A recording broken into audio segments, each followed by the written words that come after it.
Eru allir tilbúnir? Ha?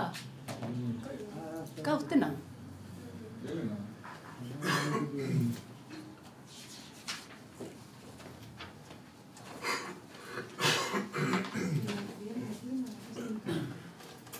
Ég með það bara þetta var bakgrunnsins.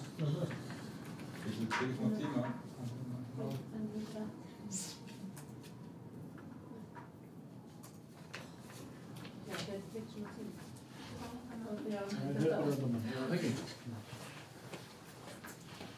Herðu, ég fer að lemja í borðið. Eða...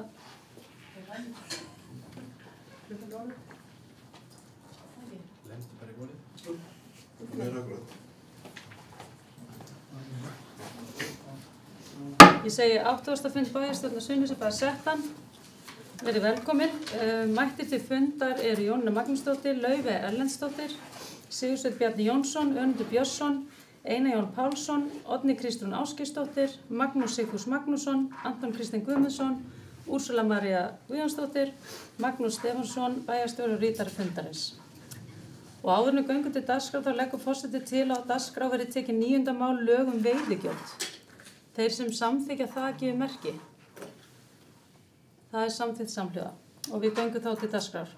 Fyrsta mál á dagskrá leyfi frá störfum, þar sem liggur fyrir erindi frá bæjarfulltrúa Elínu Frímannsdóttur, þar sem hún óskar eftir leyfi frá störfum í bæjarstjórn og nefndum frá 1. apríl 2025 til 31. ágúst 2025. Og ég gef orðið laust. Þar sem ekki kveður sem ljós, þá bið þá sem samþykkja að gefa merki. Einhver á móti. Það er samþykkt með 6 atkvæðum meirhlutans, bæjarfulltrúa B-lista og bæjarfulltrúa Magnús Sigfús Magnússon situr hjá. Þá býð ég jafnframt Önund Björnsson velkomin sem aðalmann í bæjarstjórn meðan Elín Frímannsdóttir í leyfi og óskaði hann allsins góða í sínu störfum. Þá er það, já, ég hingra aðeins, það er smá hikst í ritum.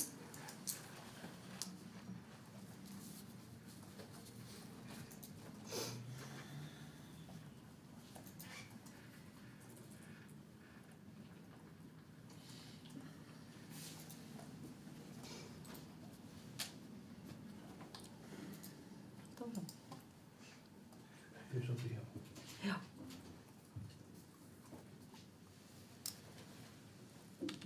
Þá er það annar mál á dagskrá sem er ársreikningur Suðurnesjabæjar fyrri umræða. Á 162. fundi bæjarráðs 7. mars síðastliðinn var samþykkt samhljóða að vísa ársreikningi til fyrri umræðu í bæjarstjórn.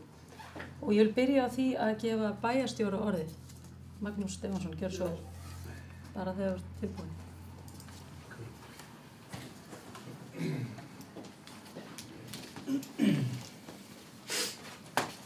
Já, forseti og bæjarfulltrúar. Nú kemur ársreikningur fyrir árið 2024 til fyrri umræðu og síðar umræða mun fara fram eftir sirka mánuð. Í samkvæmt sveitarstjórnarlögum þarf að afgreiða ársreikning fyrir 15. maí. Nú það liggur hérna fyrir drög að ársreikningi sem er reynda með þeim fyrirvara af hálfu endurskoðanda. Það er ekki búið að ná að færa inn í ársreikninginn áhrif af samstarfsverkefnum sem við tökum þátt í með öðrum sveitarfélögum hérna á svæðinu. Þannig að það verður lagað fyrir síðar umræðu og við gerum ráð fyrir því að endurskoðandi mæti á fund bæjarstjórnar við síðar umræðu til að fara yfir ársreikninginn eins og hann liggur fyrir þá til afgreiðslu.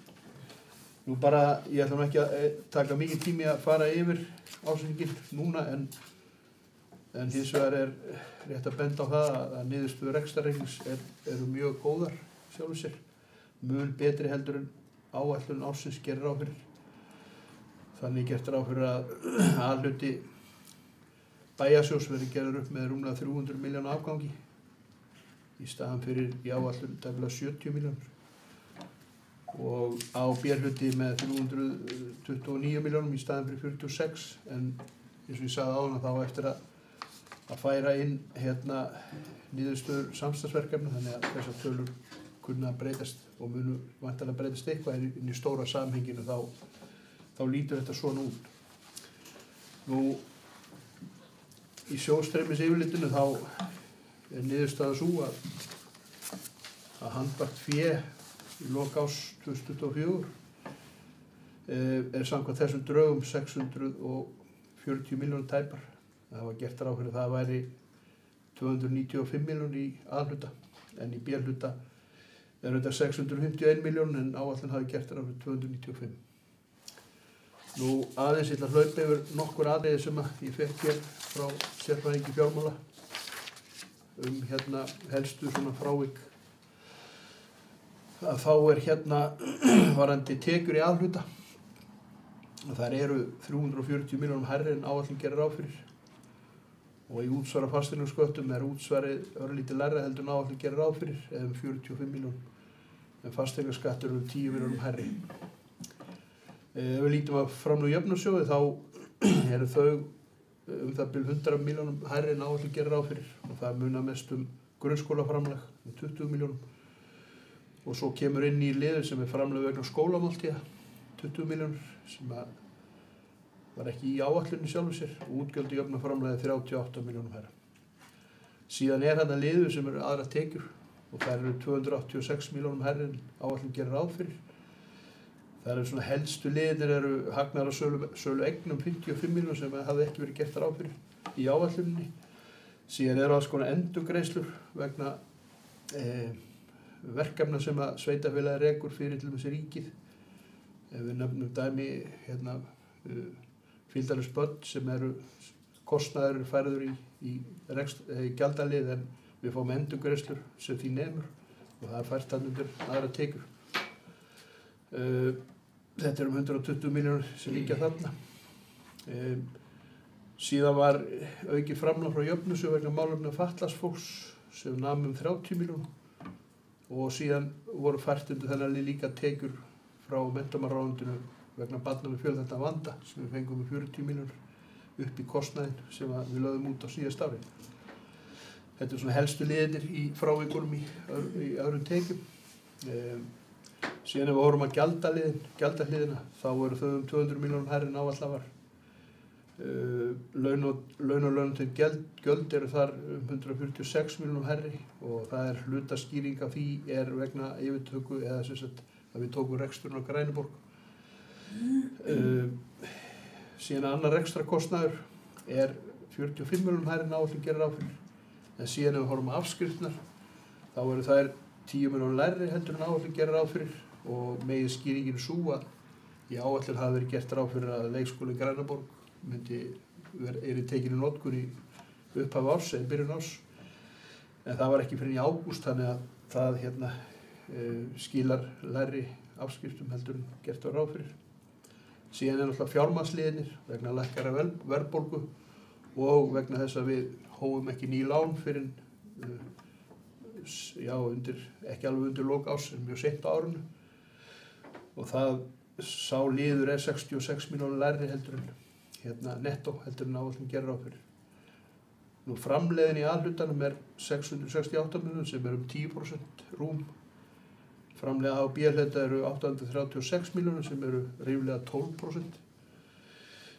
Þannig að við getum sagt sem svo að þetta framleiðin sé umfram það sem við höfum haft að markmiði 11%. Þannig að þetta lítur vel út af því leyti. Veltum fyrir rekstri A-hluta er 707 milljónir, áætlun gerir ráð fyrir 646 og veltum fyrir rekstri á B-hluta er 808 en hafi verið áætlun 773. Nú ef við horfum á skuldahlutfall, skuldaviðmiði þá er fyrir A og B-hluta 64,8 og fyrir A-hluta 46,1. Skuldahlutfallið það er fyrir A og B-hluta 94,1 og fyrir A-hlutan 79,24. Þetta er svona helstu lykiltölurnar og aðeins bara líka til upplýsingur svona helstu fráviki sem liggja hérna frá fjárhagsáætlun en við munum sem sagt fara betur yfir þetta við síðara umræðu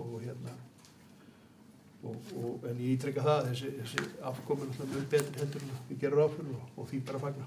Takk.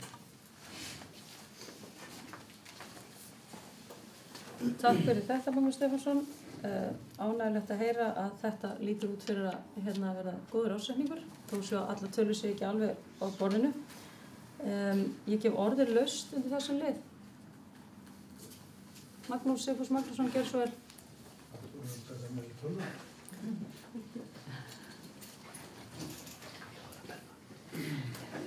Forseti, góðir bæjarhaldurar.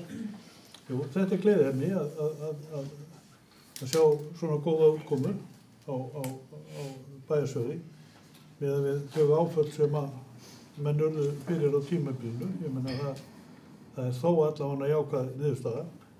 Nú þarna kemur náttúrulega, stærsti hlutin er náttúrulega tekjuaukning upp á 280 milljónir sem ekki var inn í áætluninni. Þannig að þar er nú stór hlut til að gera þetta og það að eigið fé skuli vaxa mikið, það er náttúrulega líka gleðiefni vegna þess að þegar við gerðum síðustu breytinguna á áætluninni eða það sem við köllum það var 8. viðaukinn sem við gerðum, þá þurftum við að ganga á eigið fé sem var náttúrulega slæmt af því að það var ekki til lausafé fyrir þessu öðru sem að ganga á eigið fé. Þannig að auðvitað er þetta mjög jákvæð útkoma í heildina og ég held við getum alveg klappað okkur öllum á baki fyrir það. Að áætlunin var góð. Þetta gerða fyrir meirihluta, mjög góð, en niðurstaðan er góð samt og það ber að fagna því.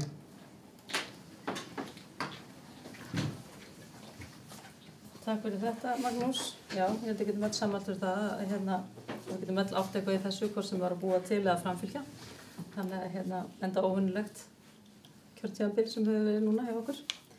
Eru fleiri sem að óska þess að tala þessum lið? Nú, ef ekki þá er lagt til að vísa ársreikning til síðar umræðu í bæjarstjórn, þeir sem það samþykkja gjöfmerki. Það er samþykkt samhljóða. Þá er það þriðja dagskrá sem er fjárhagsáætlun með 2025 viðaukar. Á 162. fundi bæjarráðs 27. mars síðastliðinn var samþykkt samhljóða að vísa viðauka 1 leiðrétting á fjárhagsáætlun 2025 til staðfestingar í bæjarstjórn. Ég gef orðið laust. Nú engin kveðið sér ljós, þá er lagt til að samþykkja afgreiðslu bæjarráðs þeir sem það samþykkja gjöfmerki. Það er samþykkt samhljóða. Þá er það fjárhagsáætlun 2025-2028 fjárfestingar. Á sama fundi bæjarráðs 27. þriðja síðastliðinn var samþykkt samhljóða að veita heimild til framkvæmda við þriðja áfanga Teiga og Klappahverfis. Í fjárhagsáætlun 2025 er gert ráð fyrir fjárheimild vegna verkefnisins. Ég gef orðið laust. Sigursveinn, gjör svo vel.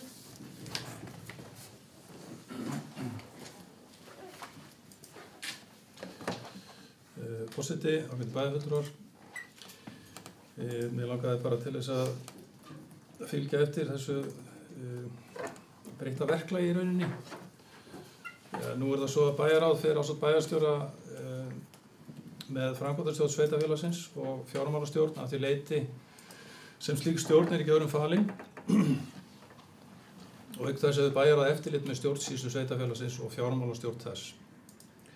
Þetta verklag að sviðsstjóri skipulags- og umhverfissviðs óski eftir heimild bæjarráðs til að hefja tilteknar framkvæmdir í takt við fjárhagsáætlun er eðlilegt og sjálfsagt verklag sem við höfum verið að innleiða. Þetta verklag felur í sér ákveðið aðhald og er meðal annars ætlað til að gæta samræmis í fjárstreymi og styrkja fjármálastjórn. Og þetta er einnig til þess að auka gagnsæi og upplýsingagjöf til kjörinna fulltrúa. Takk fyrir.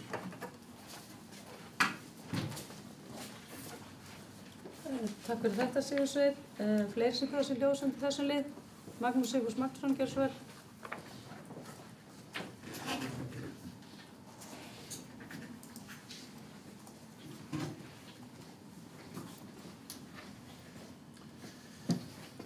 Forseti, góðir bæjarfulltrúar. Já, það ber að fagna því að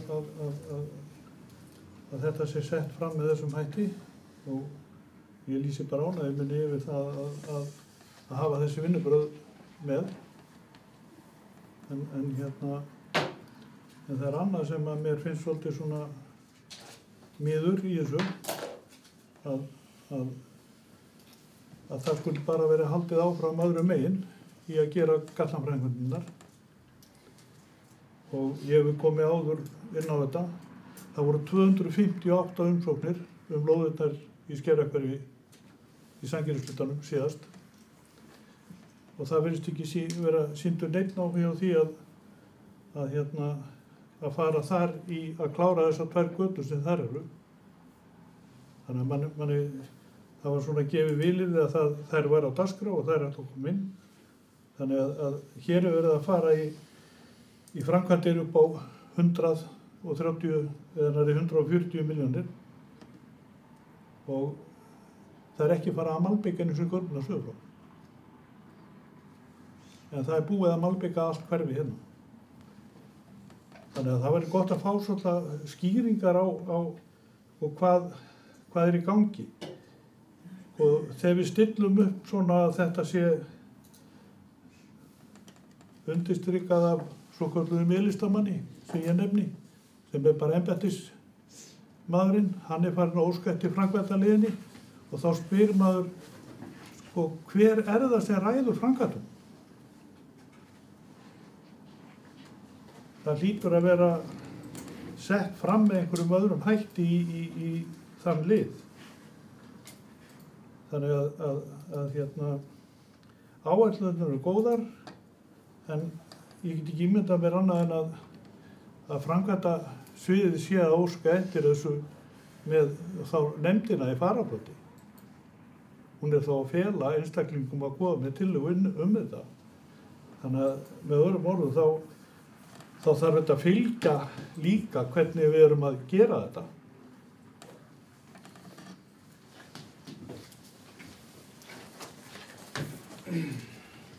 Takk fyrir. Magnús Stefánsson, þér svo er. Já, forseti, það er fulltrúar. Það er aðeins að upplýsa það að það hefur verið að undirbúa samskonar erindi til Bæjarráðs varðandi áframhaldi í Skerjahverfi og ég vonast til að það verið tilbúið jafnvel í næstu viku eða næsta fundi, en ef ekki þá þar næsta. Það er bara í vinnslu að mál. Þannig að ég tek alveg undir með Magnúsi að það er full ástæða til að halda áfram framkvæmdi þar, ekkert síður. Það er hellings eftirspurn eftir lóðum og við þurfum að reyna að standa undir því og þetta er allt á fjárhagsáætlun, þannig að ég vona að það gangi bara vel fyrir sig.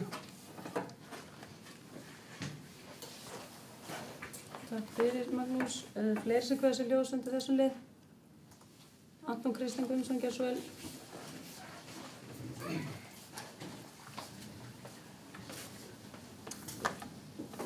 Forseti og ágætu bæjarfulltrúar.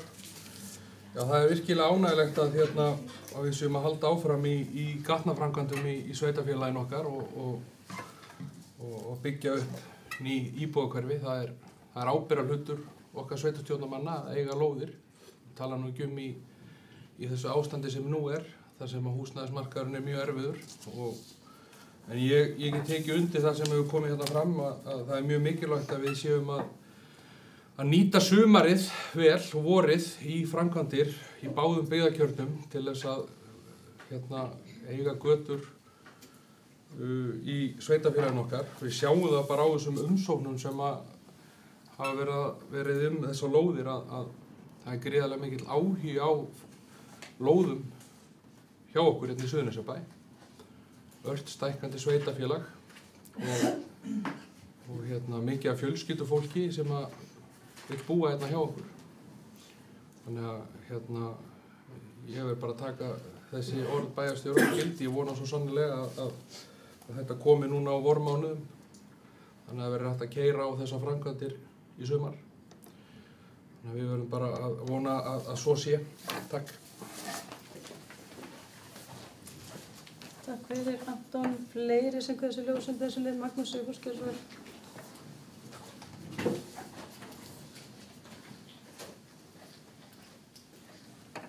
Forseti og bæjarfulltrúar. Jú, ég gleðst yfir því að þetta skuli vera þá á dagskrá og inn í tíma áætluninni. Þannig að það tók ykkur ekki nema 60 ár að fá leyfi til að gera lóðaleigusamninga þarna á þessu svæði. Þannig að það hlýtur að vera komið til að að tímavélin færi nú ekki eins hægt á stað og var í því máli. Þannig að það var löngu búið að deiliskipuleggja þetta svæði og þá kemur önnur spurning sem að mig leikur svolítið forvitni á að vita sko, að hefur ekkert verið hugsað út í það að deiliskipuleggja fleiri svæði í Suðurkjarnan. Þetta er eina deiliskipulagið sem við höfum klárt og síðan þessar lóðir innan þéttingar. Þannig að ég er bara að velta því fyrir mér hvort að þurfi ekki deiliskipuleggja fleiri svæði þegar umflóð eða áhuginn á lóðum er svona mikil.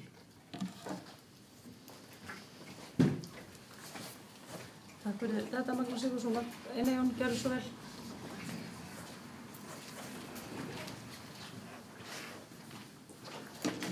Forseti ágætu bæjarfulltrúar, aðeins þess að bregðast við og bara fagna umræðinu lóðaframboð og ég held að við nú nefnda áður hér á pontu að þetta er svona keðjuverkun. Við erum í sitt-hvoru kjörnunum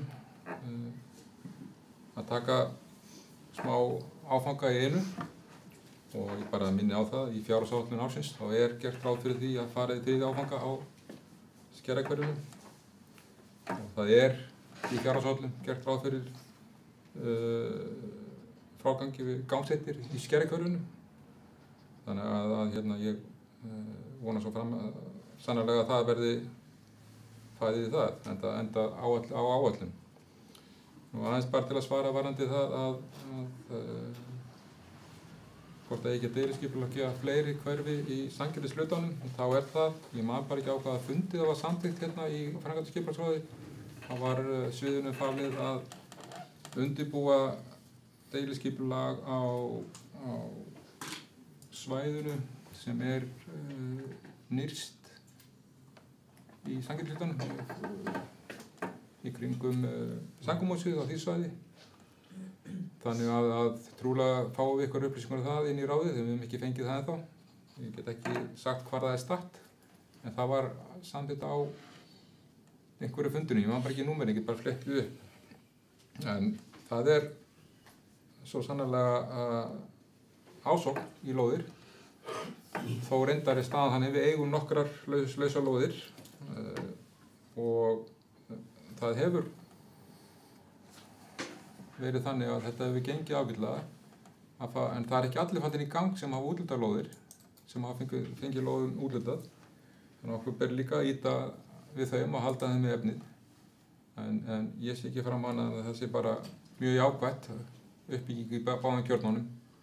Og þetta kemur svona til skiptis, þannig að það sé ekki allt á fullu á báðum stöðum við einu. En við erum líka að stýra fjármagninu hjá okkur inn og út.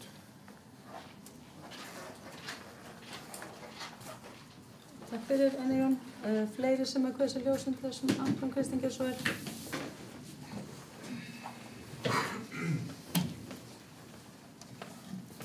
Forseti og ágætu bæjarfulltrúar, ég þakka fyrir þessi svör.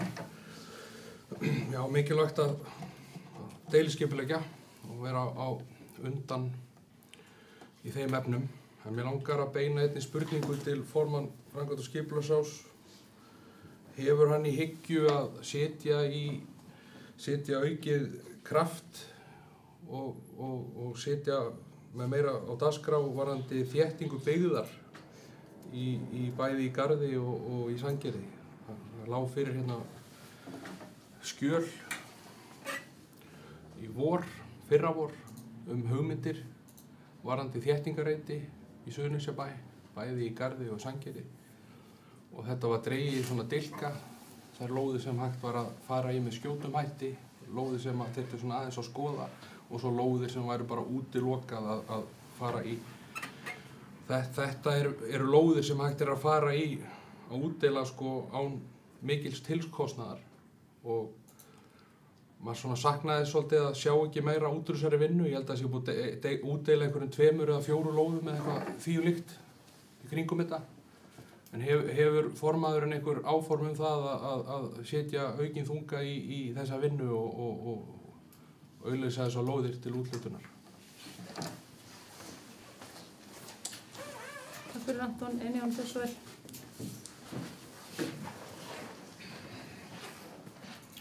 setið ágætu bæjarfulltrúar. Formaðurinn eða réttast að ráðið hefur vísast til sviðsins og vinna úr því. Það er ekki þannig að setja útluta fullt af lóðum því miður. Það kom fram í skjalinu sem var að það er ýmsir hnökrar og það er mismunandi hvað er hægt að gera. En ég veit að ykkur vinna hefur farið fram á sviðinu þetta. En það er alveg sjálfsagt að fylgja því eftir og ég mun gera það eftir þessa ábendingu að sjá hvar það er statt í það minnsta. En það er ekki þannig því miður að það sé hægt að fara í að þétta á öllum þeim stöðum sem við vildum þétta. En ég mun fylgja þessu eftir að beiðni ykkar og sjá hvar það er statt. Takk fyrir einu, Jón. Það eru fleiri sem kveða sér ljós undir þessum lið. Nú ef ekki, þá er lagt til að samþykkja afgreiðslu bæjarráðs. Þeir sem samþykkja ekki á merki, það er samþykkt samhljóða. Þá erum við komin að 5. máli á dagskrá sem er samþykkt stjórn Suðurnesjabæjar, endurskoðun 2025. Tillögur endurskoðun og breytingar á samþykktum stjórn Suðurnesjabæjar lagðar fram hérna til fyrri umræðu og ég vil byrja á því að gefa bæjarstjóra orðið. Takk. Já, forseti, bæjarfulltrúar, það hefur nú verið svona í pípunni hjá okkur einhver tíma að leggja til tillögur breytingar á samþykktinni. Það mótast nú fyrst og fremst af leiðbeiningu frá sveitarstjórnarráðuneytinu sem voru gefnar út fyrir, ég man ekki hvað ár það var, sem leiða af einhverjum breytingum á lögum og svo framvegis. Og í gögnum hjá ykkur eru, ekki 4 skjöl líklega. Það er fyrsta lagi eru leiðbeiningarnar sem kom frá ráðuneytinu og síðan eru svona samantekt á yfir þær breytingar sem eru í skjali 2 og 3 sem annars vegar samþykktir með svo kölluðu track changes sem sem sýnir þær breytingar sem er verið að vinna með og síðan í 4. lagi skjal sem búið að hreinsa og lítur það út eins og það án track changes. En þetta töluvert efni og megin hlutin af þessum breytingum leiða eins og ég sagði af leiðbeiningum frá ráðuneytinu og við höfum verið að vinna í þessu töluvert núna undanfarið, ég og sviðsstjóri stjórnsýslu og fjármála. Þetta töluvert handavinna og það þarf þegar að vera að breyta svona miklu að þá þarf að gæta öllum tilvísunum í greinar og veit ekki hvað og hvað. En allavega þetta liggur þá fyrir núna til fyrri umræðu og af því þetta nú svona flókið skjal, eða flókið held ég að megi segja, að þá ætla ég að leggja til að við bjóðum til svona vinnufundar með ykkur. Það sem förum bara yfir þetta lið fyrir lið, þannig að allir séu klárar á því. Þannig að við þurfum ekki verið að taka massífa umræðu á bæjarstjórnarfundi það. Þannig að ég vona að þið taki vel í það, þannig að við getum bara á afslappaðan átt farið yfir þetta og átta okkur á því hvað er ræð. En öðru leyti ætla ég ekki að fara að ræða þessar breytingar neitt. Það liggur bara í þessum skjölum og ég vona að þið taki vel í það að við hittumst og förum yfir þetta sameiningu. Takk fyrir þetta, bæjarstjóri. Eru fleiri sem kveða sér ljós undir þessum lið? Magnús Sigurðs Magnússon.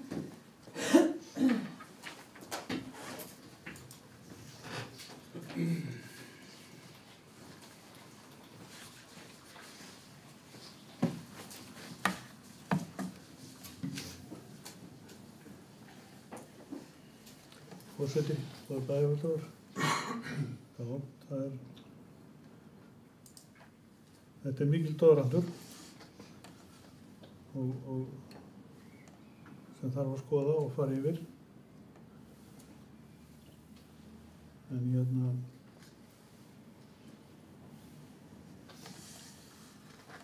með ég hnýt bara strax fyrstu greinina, það sem er fækkun bæjarfulltrúa.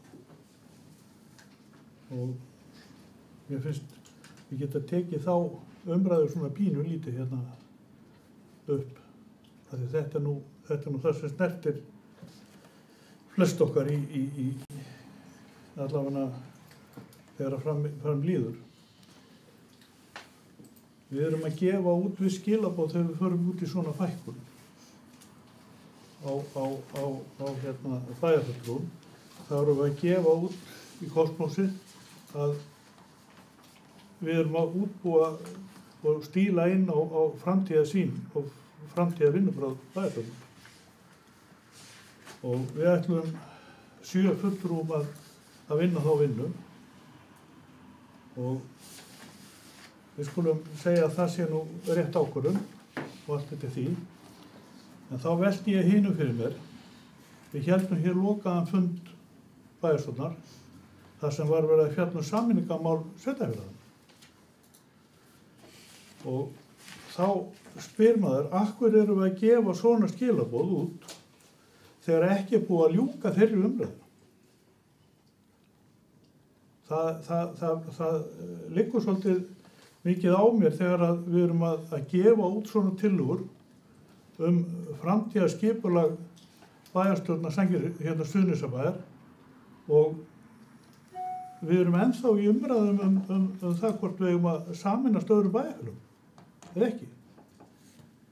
Í mínum huga þá er þetta að gefa við skilaboð út í kosmósið það hvaða hug við höfum.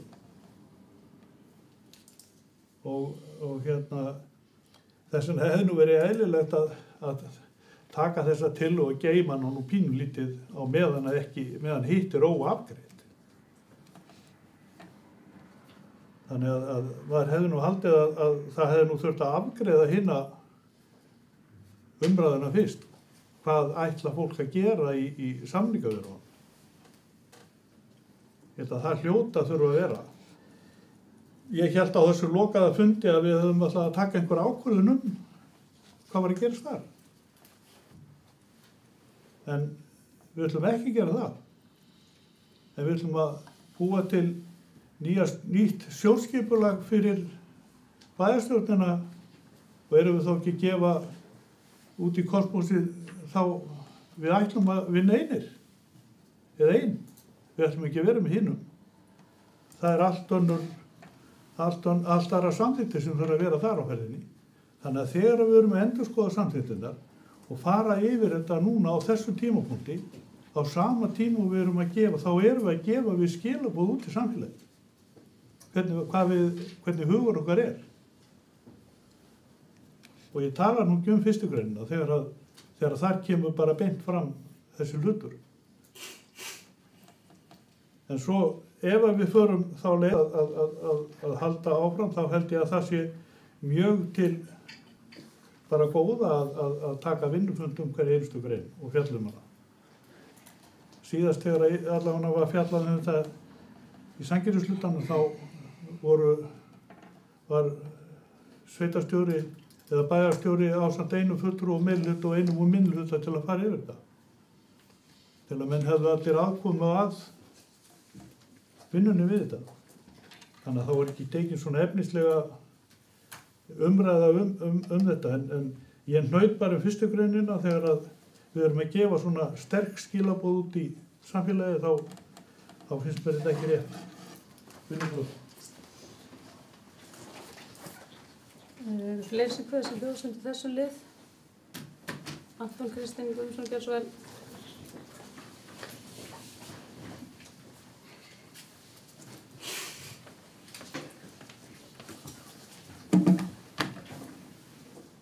Forseti og ágætu bæjarfulltrúar. Já.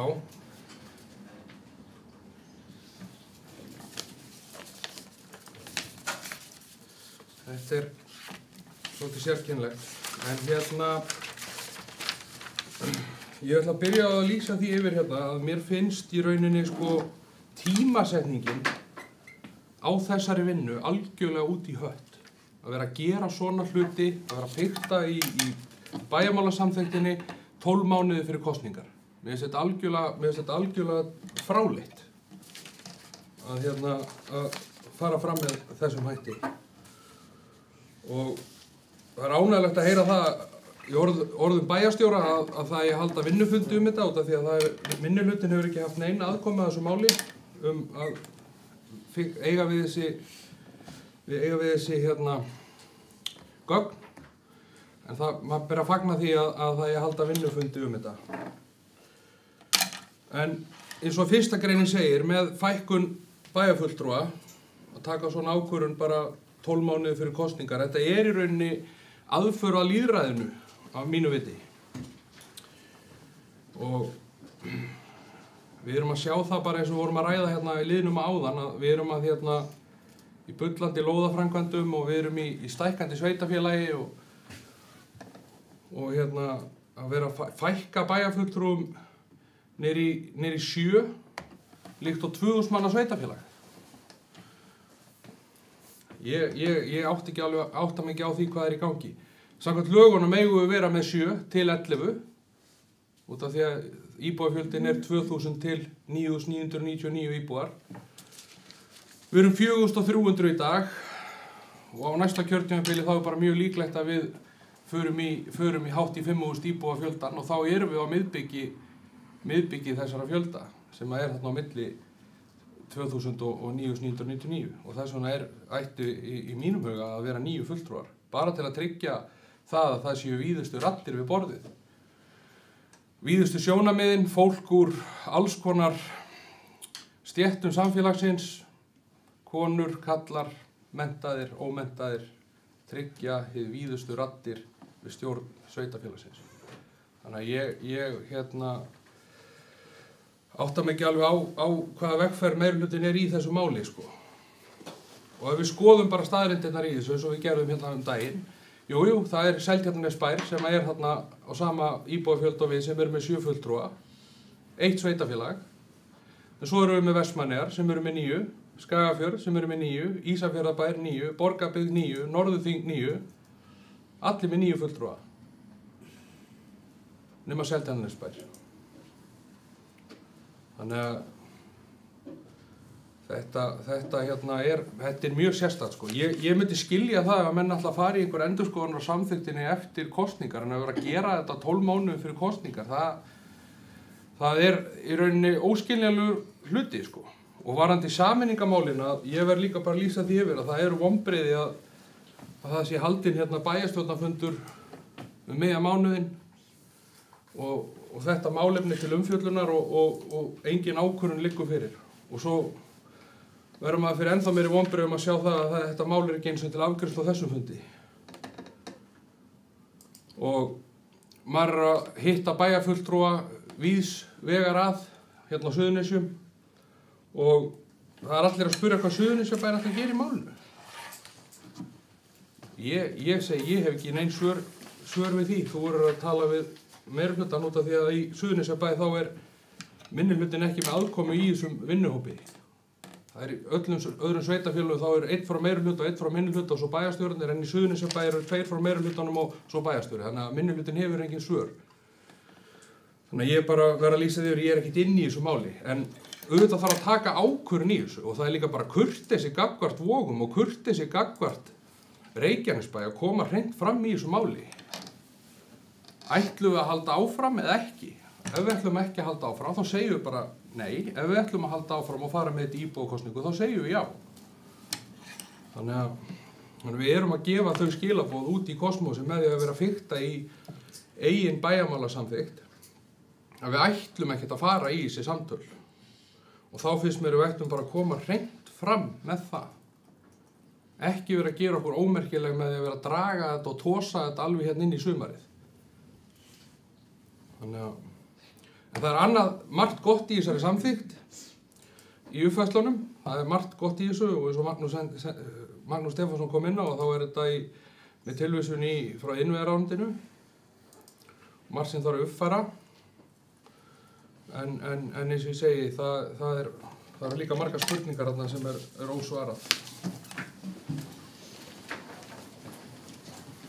Þetta, Anton, aðeins að fá að svara varðandi af hverju mál ekki á dagskrá með hvort við ætlum að halda áfram í formlegum sameiningarviðræðum ekki.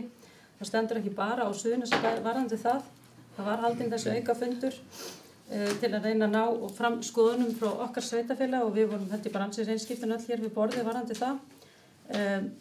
Það ósk nágranna sveitafélags okkar að það komi sameiginleg tillaga frá þessum óformlega hóp sem lögð fyrir í seinni umræðu öllu bæjarstjórnum. Það ekki algjörlega búið að ganga frá því, þannig að það stendur ekki bara okkur í Suðurnesjabæ að við ákveðum hvað við ætlum að gera. og Einar Jón sem situr líka í þessum hóp, hann vil kannski bæta ykkur við þetta á eftir, en það bara staðan og við væntum þess auðvitað að þetta komi bara sem fyrst á dagskrá. Fleiri sem kveða sér hljóðsund þessu lið, Sigursveinn Bjarni Gjelsvel.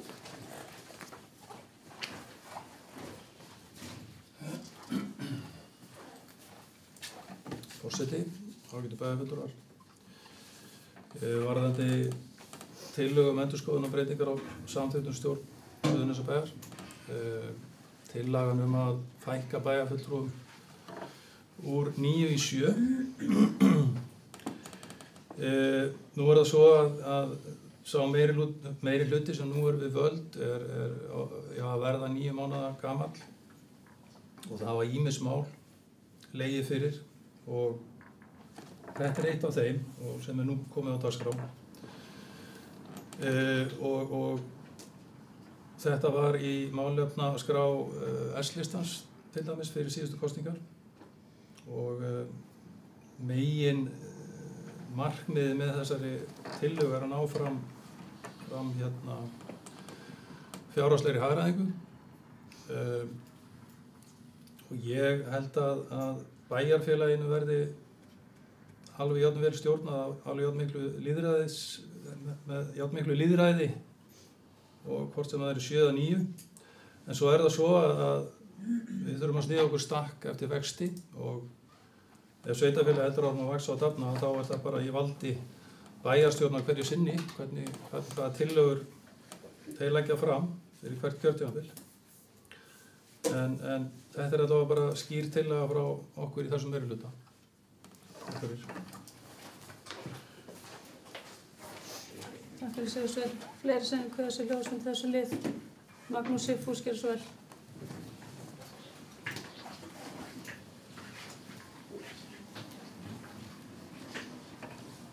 Forseti, góðir bæjarfulltrúar.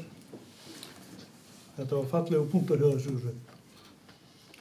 Að leggja til fyrir næstu bæjarstjórn hvernig hún á að starfa. Og þér finnst alveg sjálfsagt að taka þér bessaleyfi til þess að gera það hér. En akkur skildi verða í sveitarstjórnarlögum ákveðin fjöldi miðað við fjölda bæjarbúa. Það eru 57 voru, nú síðan 79.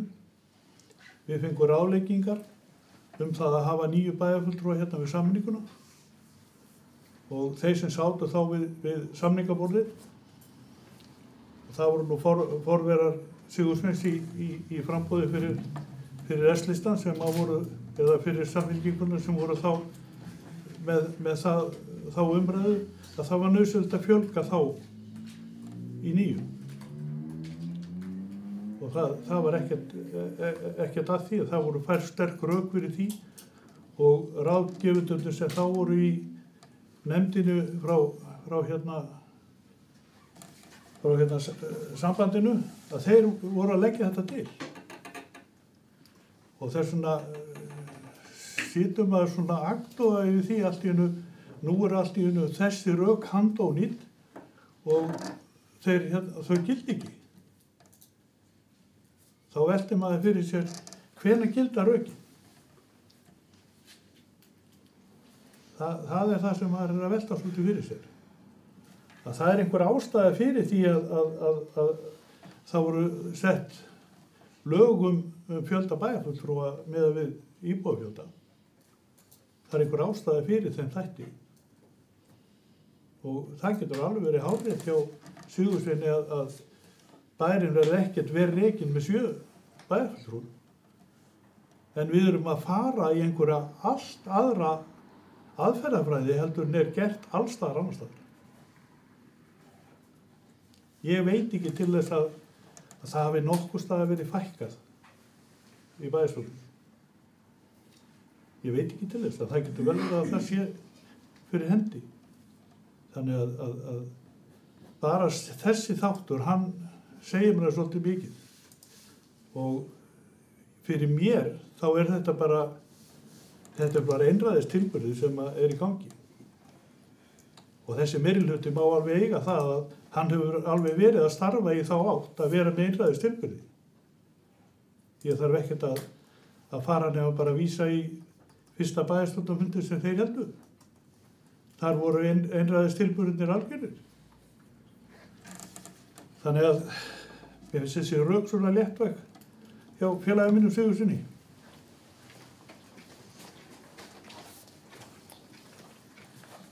Fleiri sem kveða sér ljós undir þessum lið? Laufey, gjörðu svo vel.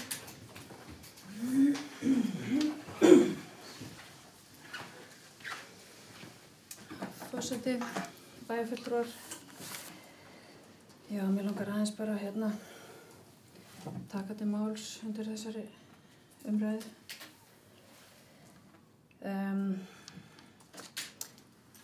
Hér er verið að undrast og tala nánast eins og það sé eitthvað svona annarlegar hvatir sem að búi hérna baki. Fikta í samþyktinni. Hér er bara verið að gera margar bara góðar og efnislegar breytingar á samþykkt sem er tímabært að endurskoða. Mér finnst þetta svolítið skrítið orðalag, það er eins og við séum að föndra bara eitthvað hérna gann okkar í einhverjum kjánaskap. Það er þörf á að gera þessu uppfærslu.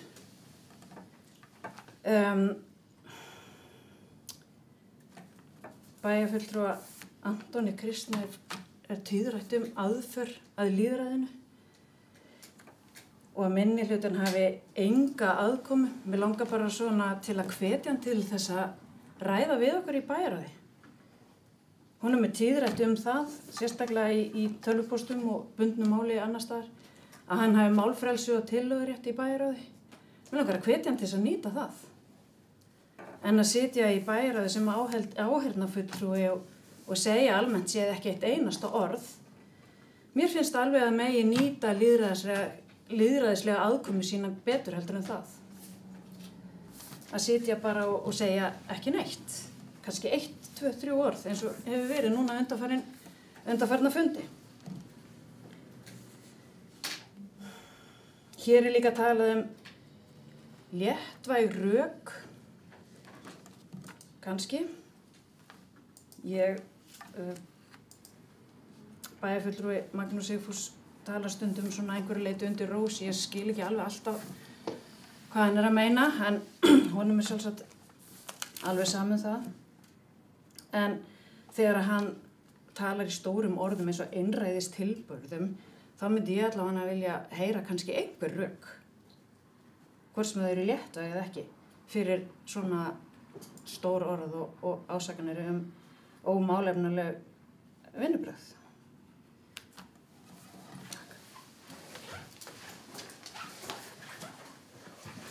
Takk fyrir. Hver er sem kveður sér ljós undir þessu lið? Anton Kristinn, gjörðu svo vel.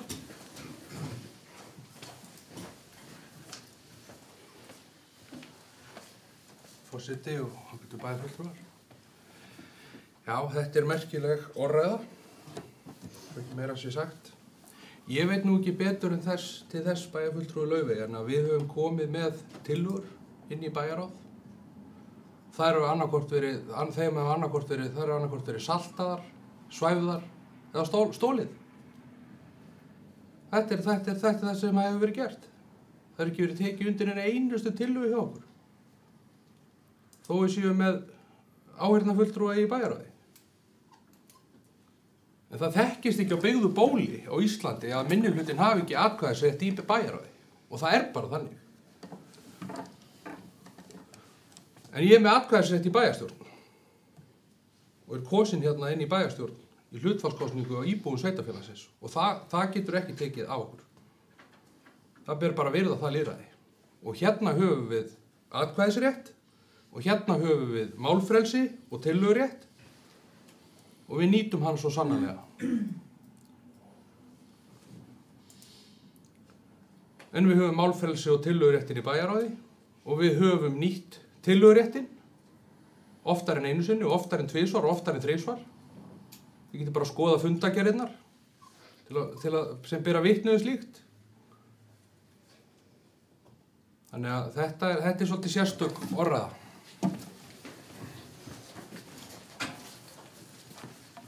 Fleiri sem kveða sér ljós þessum lið, Laufey gjörðu svo vel. Já, bara forseti, bæjarfulltrúar. Rétt aðeins að svara þessu. Það er nú ekki eins og ég sé að reyna að taka eitthvað völd af einhverjum. Ekki tilefni eða möguleiki til að reyna það. En mér er kannski samt allt í lagi að minna það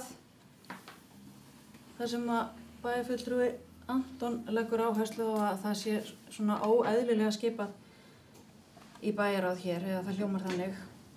Það er allt í lagi að minna á það að þegar bæjarráð var skipað í júní, þá var haft samband við bæjarfulltrúa Anton og honum var boðið sæti í bæjarráði sem hann afþakkaði vegna þess að hann vildi frekar varpa hlutkesti sæti sem að, var verið að skipa í.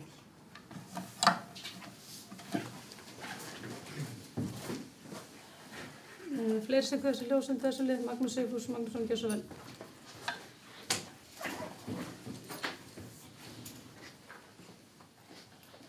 Forseti, góða bæjarfulltrúar. Þú þarf að koma fyrir þetta svolítið, fylgðið. Það þarf að minna fólk á júnífundinn. Ef að þar var ekki einræðis tilburði í hlutunum, þar sem mér var haldið frá umræðinni í 2 mánuði. Ég bara nægi ekki alveg hvert fólk er að fara, sko. Þannig að það þarf ekki að færa neitt betri rök, heldur en bara að lesa þá fundengir eða hlusta á hana. Þannig að en mér finnst líka allt í lagi að þegar að menn skrifa greinar, rétt skal vera rétt og allt þetta þessu, þá verður nú að koma upp staðreyndirnar í málunum.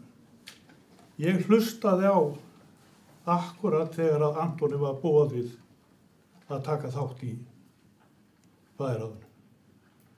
Það var með því skilyrði að hann gæfi upp 1 mann í hverja 5 manna nefnd. Ég heyrði þetta þetta var sagt við hann hérna dyragettinni. Og hann svaraði því til að ég ætla ekki að vera undir ykkur komin á neinn handa máta. Og þá förum við bara í hlutkestið. Á síðasta kjörtímabili þá fór meirihlutin þannig að hann var með 6 menn. Þá féllu þeir frá hlutkestinu og þar þá var ég kjörinn í bæjarráðið á þeim tímapunkti. Það var eingöngu vegna þess að meirihlutin bara féll frá hlutkestinu. Ég verð nú að biðja kurteisi hérna á fundinum. Maður er að tala hérna yfir bæjarbúum eða bæjarfulltrúum og þið sitið hérna og eru hvíslandi á meðan. Finnst ykkur þetta bara sæmandi? Mér finnst þetta bara óeðlilegt. En svona á staðan.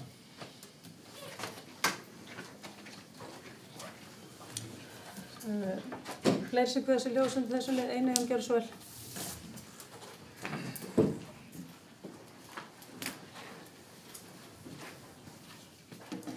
Forseti ágætu bæjarfulltrúar. Ég vil fyrst bara segja það að ég þakka bæjarstjóra og þeim sem unnið þetta, þessi skjöl.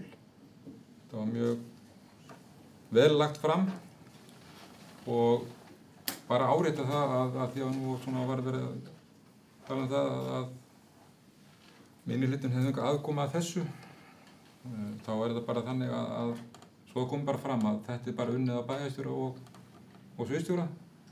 Meirihlutin kom ekkert að þessari vinnu við þetta en að sjálfsögðu eiga á þau fyrstu grunna, þannig að það svo þessi engin misskilningur þar, þannig að það ekki bara svona, ég vil það komið fram, við erum ekkert búin að vera að vinnufundum með bæjarstjóra og öðrum fara í gegnum þetta og ég fagna bara tillögu bæjarstjóra að bjóða okkur allum á borðinu til að fara í gegnum samþykktina. Mér finnst það bara mjög gott og ég held að það sé hollt, við getum eflaust tekist lengi á fyrstu grunna eins og menn eru að ræða hér. En ég held að það sé bara mjög mikilvægt að fara í gegnum alla liðið þarna, því það eru fleiri breytingar, sumt sem að kemur náttúrulega bara frá ráðuneyti og öðru sem þarf að koma inn, en og annað sem þá eitthvað sem sem við getum breytt og haft áhrif á öll ef við viljum breyta einhverju orðalagi inn í samþykktunum. Og þess vegna það vinnufundur með bæjarstjóra og þá þá það mjög góð tillaga að mínu mati. Nú, einhver aðeins bara kom inn á því að var talað fjölda bæjarfulltrúa og vísa til þess hvernig þetta var við sameininguna.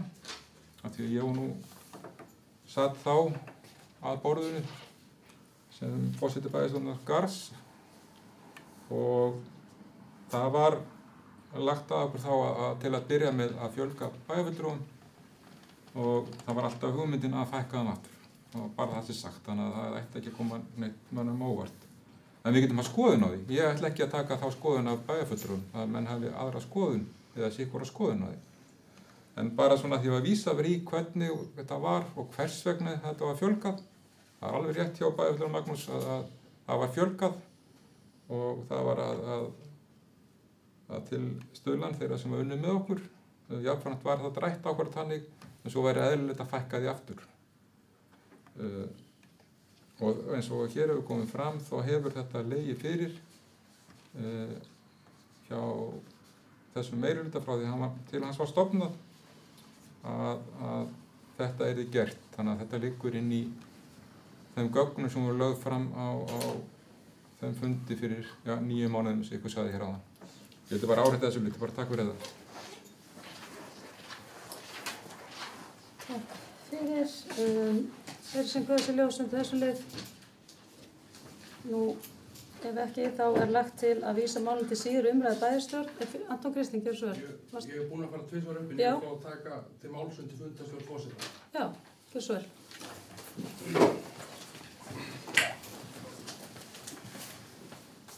Forseti, ég langar bara að ítreka spurningu mína sem að ég var með áðan varðandi þetta mál. Fekk ekki svar við þeirri spurningu. Hvenær á hvaða bæjarstjórnarfundi mun vera tekin ákvörðun sameiningamál við Voga og Reykjanesbæ? Ég vil fá það að vita það. Takk. Takk fyrir þetta, Anton. Ég fyrst forlaðs á þessu. Þetta var svona beint sérstaklega til mín að fá svarið þessu. Ég reikna með því að þetta verði bara næsta bæjarstjórnarfundi. Ég hef ekki vonað öðru. Það ekki að draga málinu ekki lengur en það. Fleiri sem guðs í ljós?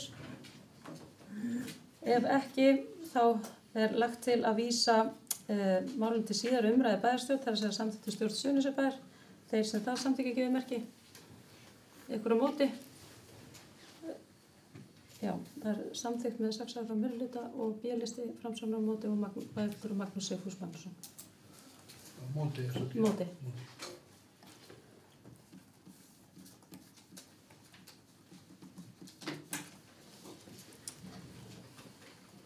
Það held áfram.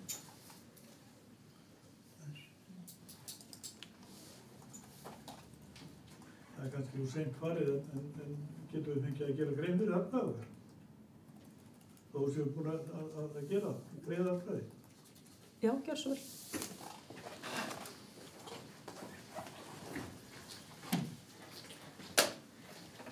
Forseti, góðir bæjarfulltrúar.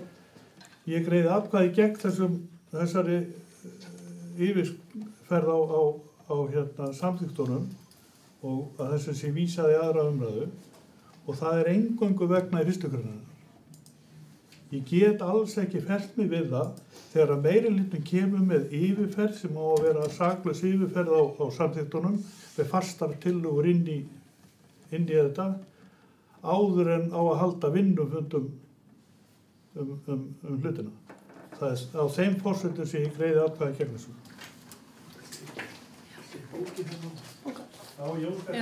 Já, takk fyrir.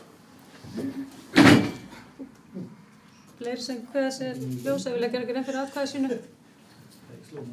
Nú, ef ekki, þá höldum við áfram og það 7. mál á dagskrá sem dagtöl aldraðra í Suðurnesjabæ. Á 161. fundi bæjarráðs 12.3. síðastliðinn var samþykkt samhljóða að daggjald vegna dagdvalar hækki til samræmis við reglugerð dagdvöl aldraðra. Ekki orðið laust. Lagt til að samþykkja afgreiðslu bæjarráðs, þeir sem það gefur merki. Það samþykkt samhljóða. Það var að 7. mál á dagskrá, fjárhagsáætlun 2025-2028, einföldun og þjónustugjaldskrá Suðurnesjabæjar. Á 161. fundi bæjarráðs 12.3.25 var gjaldskrá svo breytt samkvæmt minnisblaði sem lá fyrir samþykkt samhljóða. Ég gef orðið laust. Lagt er til að samþykkja afgreiðslu bæjarráðs, þeir sem það gerir gefið merki. Það er samþykkt samhljóða. Þá eru við komin að 8. máli sem er breyting á aðal- og varamanni í nefndum og ráðum Suðurnesjabæjar. Ég gef Sigurðssyni Bjarna orðið, gjörðu svo vel.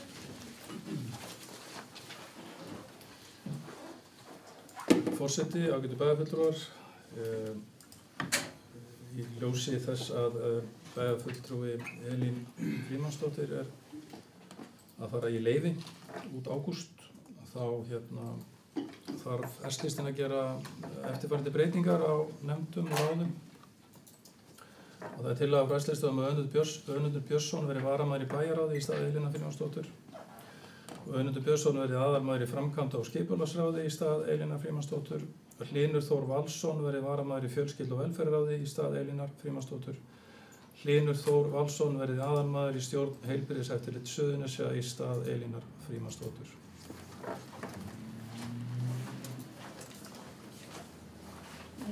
Ég gef orðið laust. Lagt er til að breyting verði samþykkt, þeir sem það gera Já, fyrirgefðu. Já, gjörðu svo vel, Magnús.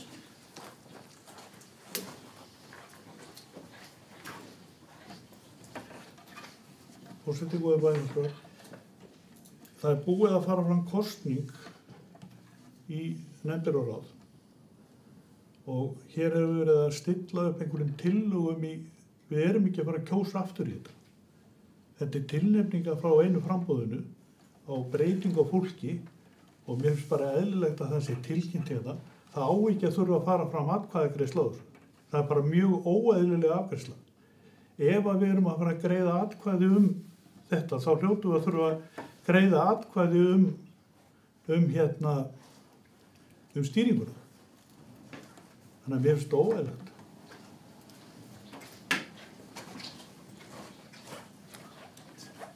Fleiri sem kveða sér ljós. Það hefur þessi háttur verið hafður á hér og ég hef fengið þar upplýsingar að við þurfum í raun og veru að kjósa þetta. Sé það rangt, þá þurfum við bara að taka það framvegis til endurskoðunar hjá okkur. Hvort við þurfum hreinlega að breyta þessu þegar svona fyrir undir. Fleiri sem kveða sér ljós. Lagt er til að breyting verði samþykkt, þeir sem það samþykkja ekki gefið merki.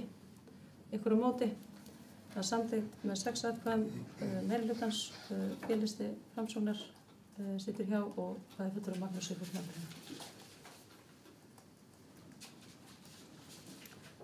Þá er komið að síðasta almenna málinu sem við bættum hérna við í upphaf fundar sem er lög um veiðigjöld 2025. Þar sem fyrirliggja drög að frumvarpi til laga um breytingar á lögum nr. 145/2018 veiðigjald og ég býð bæjarstjóra í pontu til að fara við málið og tillögu að umsögn sem jafnframt er lagt til að vera send í samráðsgátt stjórnvalda. Gjörðu svo vel, Magnús. Já, forseti, bæjarfulltrúar. Þetta frumvarp eða drög að frumvarpum breytingar á lögum um veiðigjald liggur inn í samráðsgáttinni, samráðsgátt stjórnvalda og samtök sjávarútvegssveitarfélaga hafa verið að fara yfir þetta mál og vinna í því og munum skila umsögn. Hún er ekki komin frá þeim en ég gerir ráð fyrir að hún kom ekki síðan á morgun því að umsagnarfrestur rennur út í lok dags eða lok sólarhringsins á morgun. Aðeins að nefna það að sveitarfélögin hafa gert athugasemdir fyrst og fremst vinnubröðin í kringum þetta. Það er að segja, í fyrsta lagi eru gefnir, já hvað er þetta, það fyrir og svolítið misjafnt eftir hvernig menn telja dagana en þetta með að segja þetta séu 7 virkir dagar sem að allir hafa frest til þess að skila umsögn og ég veit að stjórn samtaka sjávarútvegssveitarfélaga voru á fundi með ráðherra sjávarútvegsmála í gær ósku eftir því að þessi frestur eru framlendur en það liggur fyrir að það verður ekki gert þannig að þessi umsagnarfrestur stendur eins og hann gert ekki reyður honum í samráðsgáttinni, það rennur út semst í lok sólarhrings á morgun. Í öðru lagi hafa menn gert eða sveitarfélögin athugasemdir að frumvarpinu eða drögum að frumvarp fylgi ekki greining á áhrifum mögulegum hugsanlegum áhrifum þess á hagsmunum sveitarfélagana og það er vitnað í 129. grein sveitarstjórnarlaga þar sem eru ákvæði það skuli gert. Þess vegna hafa samtökin fengið KPMG til að vinna greiningu fyrir sveitarfélögin og ég gerir ráð fyrir því að hún fylgi umsögninni að minnst okkur einhverju leyti á morgun. En mér fannst nú svona aðeins fram hjá hlaupi, það vil svo til að ég kíki nú stundum á Alþingisvefinn að kemur fyrir, ég gerði það í dag og fór að skoða dagskrá þingfundar. Þá rak ég augun í það að síðasta mál á dagskrá þingfundar í dag er frumvarp til laga breytingu á sveitarstjórnarlögum nr. 138 frá 2011 innan svega mat á fjárhagslegum áhrifum. Þetta drög að þessu frumvarpi voru í samráðsgáttunni fyrir einhverju síðan. En þannig semst verið að skerpa á skyldu stjórnvalda til þess að láta vinna svona mat. Og það eru bara ákveðin, þetta er mjög skýrt hvernig þetta er, það verið að herða þetta sem sagt. Þannig að raun og veru ef að tökum dæmi eins og í þessu máli, ráðherra fer fram með mál á þennan hátt, það er bara skýlust samkvæmt þessu ákvæði sem er í þessu frumvarpi að svona greining skuli fara fram. Það er ekkit með það er bara þannig. Þannig að mér finnst þetta svona hittast, ég veit ekki hvort ég á orða þannig, skemmtilega á, en allavega var þetta mál á dagskrá þingsins í dag og ég veit ekki hvort að sú umræða hefur farið fram, það er ekki með ljós. En allavega, ég tók að mér að draga uppkast að umsögn bæjarstjórnar Suðurnesjabæjar þessi dröga frumvarpi og ég sendi bæjarfulltrúum það í gær held ég hafi verið og ég ætla bara að lesa það yfir með leyfi forseta og síðan bara sjá hvað setjum með það. Og það hljóðar svona: Bæjarstjórn Suðurnesjabæjar gagnrýnir vinnubrögð stjórnvalda við framlagningu og drögum að frumvarpi breytingar á lögum nr. 145 frá 2018 veiðigjald sem er til umsagnar í samráðsgátt stjórnvalda. Í fyrsta lagi gefinn mjög skammur tími til að veita umsagnir frumvarpið, einungis 7 virkir dagar þar til samráðu skal lokið. Er að ræða mjög stórt og mikilvægt hagsmunamál fyrir sveitarfélög og sjávarbyggðir í landinu og það er því lágmarkskrafa að gefa sér góður tími fyrir sveitarfélögin til að leggja mat á mögulega áhrif frumvarpsins á sveitarfélög og sjávarbyggðir. Í öðru lagi er harðlega gagnrýnt að með frumvarpinu liggi ekki fyrir greining á mögulegum áhrifum af framkvæmd lagana en í 129. grein sveitarstjórnarlaga eru ákvæðum að slíkar upplýsingar skuli liggja fyrir þegar svona mál eru lögð fram og hafa áhrif á sveitarfélögin. Bæjarstjórn lýsir áhyggjum af því að framkvæmd lagana, ef þau verða samþykkt, muni hafa neikvæð áhrif á umsvif sjávarútvegsfyrirtækja í sveitarfélögin. Starfsemi þeirra leiðir af sér ýmis afleidd störf, svo sem ýmsa þjónustustarfsemi sem er mikilvæg í atvinnulífi hvers sveitarfélags. Þá hefur bæjarstjórn áhyggjur af því að lögin munu hafa neikvæð áhrif á landvinnslu sjávarafla og geti jafnvel valdið því að verulega dragi úr fiskvinnslu á landi. Samkvæmt úttekt Vífils Karlssonar fyrir Samtök sveitarfélaga á Vesturlandi kemur fram að vægi fiskvinnslu í útsvarsgrunni Suðurnesjabæjar árið 2024 hafi verið 10,4%. Þar er ekki talið með vægi ýmissa annarra atvinnugreina og þjónustu sem leiðir af starfsemi sjávarútvegsfyrirtækja. Þar liggja verulegur hagsmunir í tekjuöflun sveitarfélagsins. Bæjarstjórn bendir á að auk ýmissa áhrifa sem lagasetningin getur komið til með að hafa í för með sér sé sú hætta að útgerðir fiskiskipa í millistarf, einstaklings- og fjölskylduútgerðir leggist af og að veiðiheimildir þeirra færist til stærstu sjávarútvegsfyrirtækjanna. Ef það gerist er hætt við verulegum brestum í einstökum samfélögum sem byggja á atvinnustarfsemi í og við sjávarútveg, auk þess sem veiðiheimildir safnist enn frekar til stærri sjávarútvegsfyrirtækja. Bæjarstjórn Suðurnesjabæjar tekur undir og styður við umsögn samtaka sjávarútvegsfyrirtækja sem hefur látið vinna greiningu á áhrifum frumvarpsins, þar sem slík greining fylgir ekki frumvarpinu eins og þó er lögbundið. Bæjarstjórn hvetur ráðherra sjávarútvegsmála til að leggja sig fram að eiga eðlilegt og sjálfsagt samráð við sveitarfélögin þetta mikla hagsmunamál og sýna fram á hver möguleg áhrif verða á sveitarfélög og sjávarbyggðir ef frumvarpi verður á lögum. Auðvitað ætla ég nú að taka fram að þegar þetta var skrifað þá var gert ráð fyrir því að það myndi liggja fyrir umsögn frá samtökum sjávarútvegsfyrirtækja en eins og ég sagði á þá er það ekki komið. Þannig að þetta er spurning hvernig ég vilji ganga frá þessu. En ég hafi ekki fleiri orðum máli í bíli. Kæra þakkir fyrir þetta, Magnús. Ég gef orðið laust undir þessu lið. Önundur, gjör svo vel.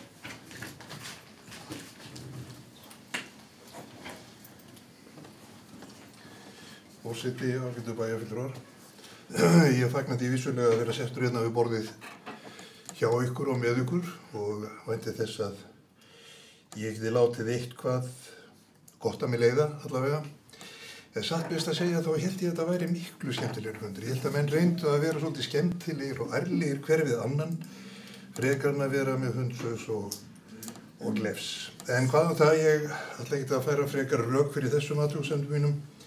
En mér langar aðeins til þess að koma inn á þetta síðasta mál eða þetta mál sem er til umræðum.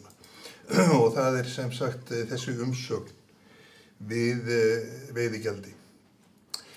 Sko, mér finnst vanta, þetta er mjög fínt Magnús í alla staði, en samt finnst mér vanta eðlilegt jafnvægi einhvern veginn í málið. Og mér finnst að þarna mætti bæta við verðum að vera svolítið minnug þess hvernig útgerðin hér á Suðurnesjum hefur verið í gegnum áratugina. Þið munið vafalaust eftir því þegar hérna Haraldur Böðvarsson yfirtók Miðnes og síðan tók Guðmundur Vínalausi yfir Harald Böðvarsson og allt þetta olli gríðalegu tjónu þetta á kvóta, allar kvóti fór með og þetta olli gríðalegri röskun og á jafnvægi hér í vinnslu og sjávarútvegi. En mér finnst líka það vanti svolítið að minna á það að í þessum málflutningi atvinnuvegaráðherra held ég að heiti, að hún hefur gefið það alveg hygglusti skinn að þau smærri fyrirtæki og miðlungsstóru fyrirtækin og þau önnur fyrirtæki sem að bíða hreint og beint og rökstuttu tjón af þessum aðgerðum, að þeim verði bættur skaðinn með einum eða öðrum hætti sem að reyndar líkur ekki útfærsla fyrir. Ég tek vissulega undir það að heilsugar að þessi tími sem menn fá til þess að átta sig á hlutunum og sérstaklega með til þess að það liggja sáralítil gögn fyrir, auðvitað er þessu gögn til, þetta er allt til. Það þarf bara að leita því og í það fer tími og það vinnst ekki tími til þess. Þess vegna hefðu tímamörkin mátt að ósekju vera helmingi lengri heldur en þeir eru. En ég ætla nú ekki að þvæla það hér öllu meira heldur en þegar er orðið. En ég vildi gjarnan að það yrði bætt bara til dæmis síðasta setningin í þessari umsögn að útgerð í Suðurnesjabæ hefur áður og fyrir þurft að takast á við samdrátt í veiðum vinnslu og vegna viðskipta með kvóta þar sem sjávarútvegsfyrirtæki hafa verið seld út úr bæjarfélaginu með aflaheimildum og að bæjarstjórnin leggst ekki gegn eðlilegri gjaldtöku útgerðarinnar fyrir aðgang að sameiginlegri auðlind Íslendinga sem er náttúrulega fiskurinn í sjónum. Ég vil gjarnan vilja sjá þetta niðurlag eða eitthvað í þá veruna. Takk fyrir.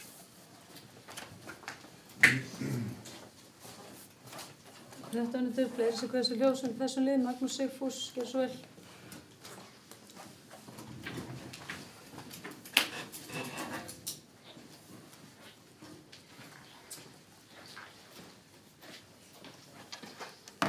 Forseti, góðu bæjarfulltrúar. Já. Ég vil þakka fyrir þessi drög sem eru lögð hér fram í sambandi við þessi auðlindamál. Maður hrekkur alltaf við þegar við erum að tala um auðlindir. Það er eins og auðlindirnar séu akkurat ekkert nema bara sjávarútvegur og fiskur. Ég man alveg eftir þeim tíma 2002 þegar fóru 22.000 þorskígildi úr Sandgerði á tveimur árum. Það var mikið högg fyrir bæjarfélagið. Þannig að við höfum alveg orðið áþreifanlega vari við það þegar svoleiðis hlutir gerast. Og ég held að sé mikil hætt á því að það gerist einmitt núna á þessum tímapunkti þegar að hækkar gjaldið á þorsk og ýsu úr 6 krónum og í yfir 60 krónum. Þetta er svolítið mikil gjaldtaka sem hafa að fara þarna í. Og þetta eru bara drög, þannig að þetta er ekki endanlega tölur, en þetta eru tölur sem að menn hafa verið að glugga í. Og menn hrökkva náttúrulega ekki út. Það var hérna, þegar þetta var kynnt hérna fyrst, þá hérna ræddi útgerðarmaður við mig. Hann sagði að sín gjöld myndu hækka 200 milljónir. Við erum náttúrulega ekkert að gera nema að missa þetta bara út úr samfélaginu. En mér finnst við ekki endilega að vera að mótmæla því að það sé tekið eitthvað eðlilegt gjald af hérna auðlindinni. En mér langar að bera svolítið saman til dæmis auðlindina sem heitir heitt vatn og virkjanir. Orkuveita Reykjavíkur óðum allar koppagrundir og keyptu upp allt sem hægt var að nýta í hitaveitu á sínu tíma í krafti peningana og fjöldans og stærðarinnar. Á sama tíma og þeir eru að skila 9,4 milljörðum í hagnað, þá er síldarvinnslan á Norðfirði að skilja 8,4. Það á ekki að snerta orkuveituna en það þykir sjálfsagt að taka síldarvinnsluna. Það er þetta misræmi sem ég er að reyna að benda á. Þannig að það finnst mér að vera svolítið mikið miður fyrir okkur þegar við erum að ræða þetta. Nú, þegar það var samið við sjómenn í síðustu kjarasamningum, þá var mikil umræða fiskverð. Hún var hörð. Þá var sammælst það að rétt fiskverð í beinum viðskiptum væri 80% af markaðsvirði undanfarna 3 mánuði. Aftur í tíma. Það var viðmiðun. Og þarna voru menn að kaupa holt og bolt af sínu skipum. En núna í gátinni þá að miða við hæsta verð á markaði. Hvernig dettur mönnum í hug að ef allir fara nú að selja á markað, þá hlýtur markaðsverðið að lækka. Við höfum bara orðið var við það hérna við bryggjuna hjá okkur að ef að fiskast vel og þeir sem eru að selja á markaði, síðasta róðravikan hjá þeim, hún gefur lítið. Því að það hefur lækkað svo mikið verðið á fiskinum. Það hefur farið allt niður fyrir 80% eða landssambandsverðið. En það sem ég er að reyna að benda á í þessum samhengi að hvað er rétt verð? Við verðum að hafa í huga hvernig ætlum við að endurspegla þetta. Ef að ríkisvaldi getur sagt hvað er rétt verð á fiskinum, þá er það bara mjög gott. Það er enginn sem hagnast á því meira heldur en akkurat við sem erum að reka sveitarfélag. Við erum að reka höfn til að fá upp rétt aflaverðmæti á bátunum okkar. Það liggur alveg við. Þannig að þetta er stórt mál. Þannig að ég ætla ekki að taka afstöðu til gjaldsins sem slíks. En aðferðafræðin er alveg hroðaleg. Og ef ég lít bara í þann verkahring sem ég er í, það sem er 85% af fólkinu sem vinnur í fiski, ég finn kvíðbúa fyrir því. Hvað verður gert? Stærsta útgerðarfyrirtæki við okkur, rekur fyrst sitt óra. Það vantar alltaf kvóta á hann. Hvað gerum við ef þeir hætta að reka fiskvinnslunar? Fara bara með þetta á tóran. Mér er í sugu við þessu. Þess vegna styði þessa bókun alveg heilsugar og ég óska bara eftir því að við getum öll verið sammála það að leggja bókunna fram óbreytta. Ég finnst hitt ekki eiga sér stað.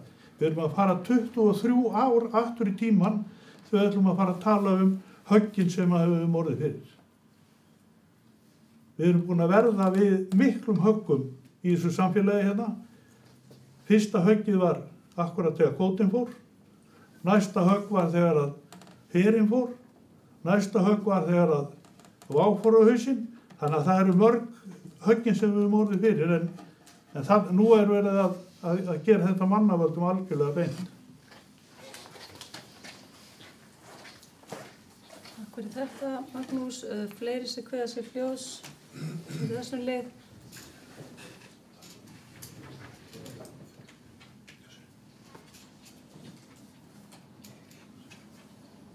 Eru fleiri sem kveða sér fjós undir þessum lið? Nei. Já, Anton Kristinn, gjör svo vel.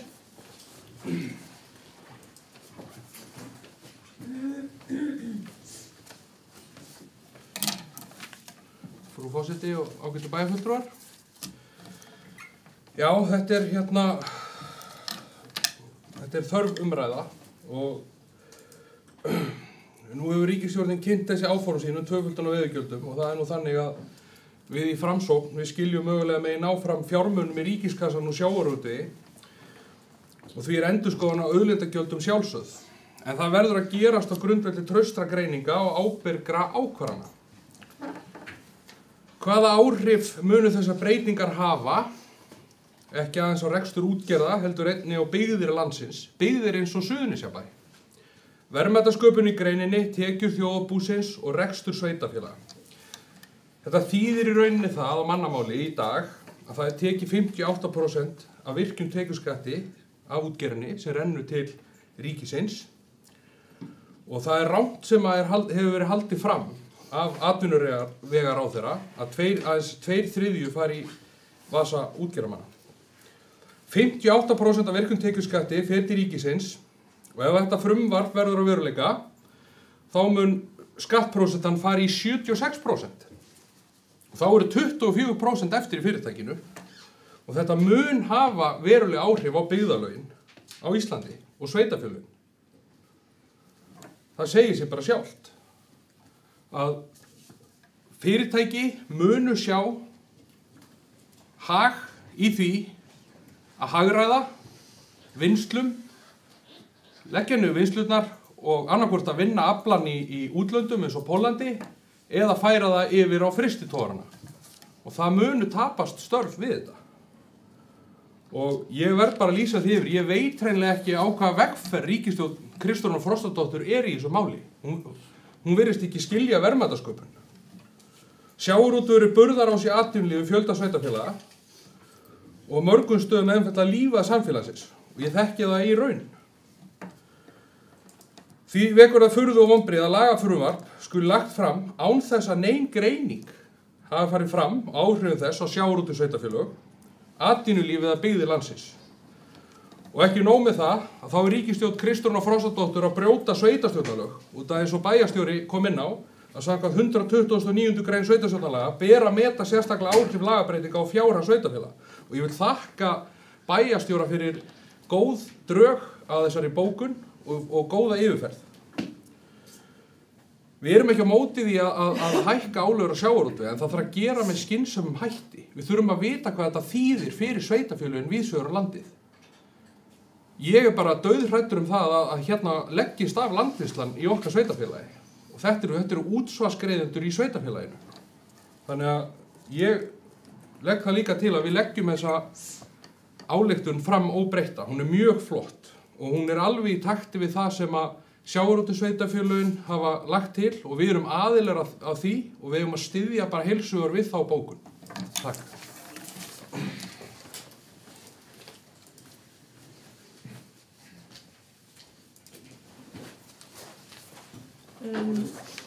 Fleiri sem kveða sér ljós undir þessu lið. Einar Jón, gjör svo vel.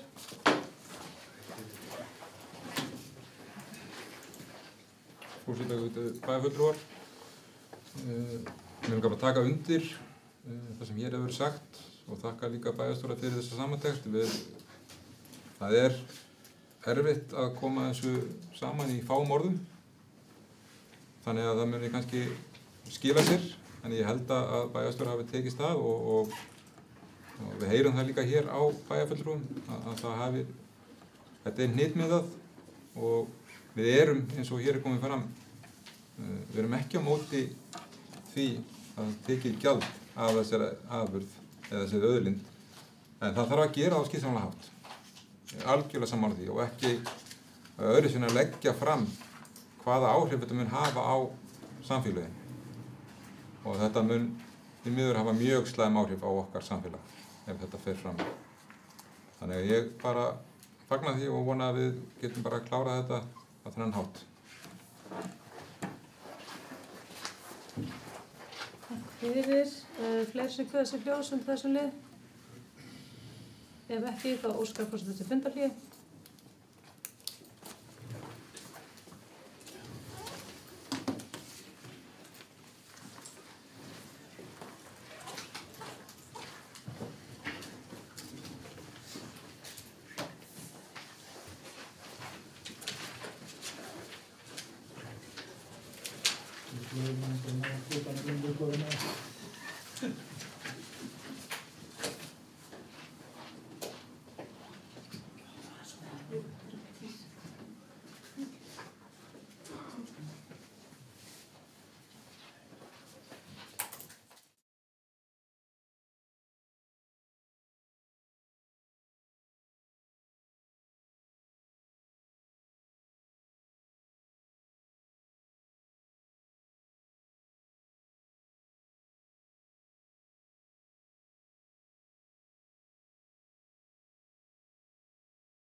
Sennilegt. Bara tala um að þetta verða aðeins með skemmtilegt. Ég segir brandara.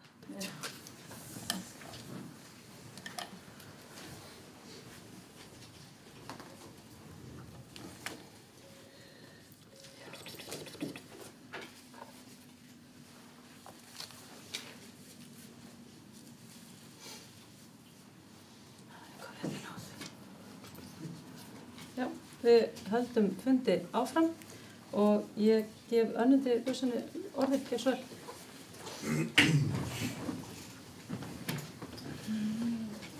Forseti bæjarfulltrúar.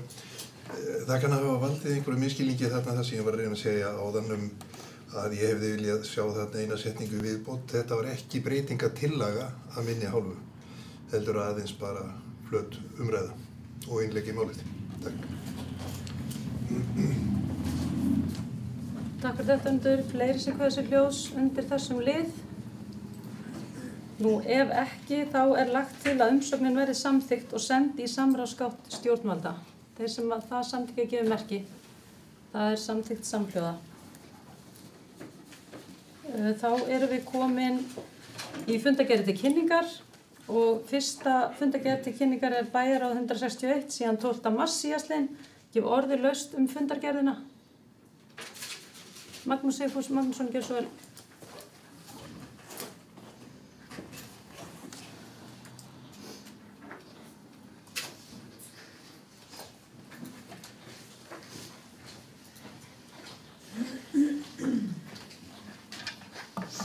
Forseti, góðan dag, fulltrúar. Það er hérna undir liðnum 10.5 sem er hérna umsögnin vegna jöfnunarsjóðs sveitarfélaga.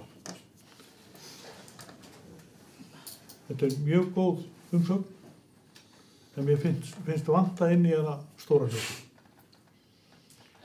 Og það er bara mín skoðun og það getur vel verið að öðrum finnist það ekki. Mér finnst bara þegar við erum að endurskoða svona sjóð sem á að vera jöfnunarsjóður sveitarfélaga, þá er það grundvallaratriði í mínum huga að það á að taka alla tekjupóstana inn í og gjaldapóstana og setja þá fram. Ég hefði viljað sjá til dæmis allar hafnirnar þarna inni, tekjur og gjöld hafnanna.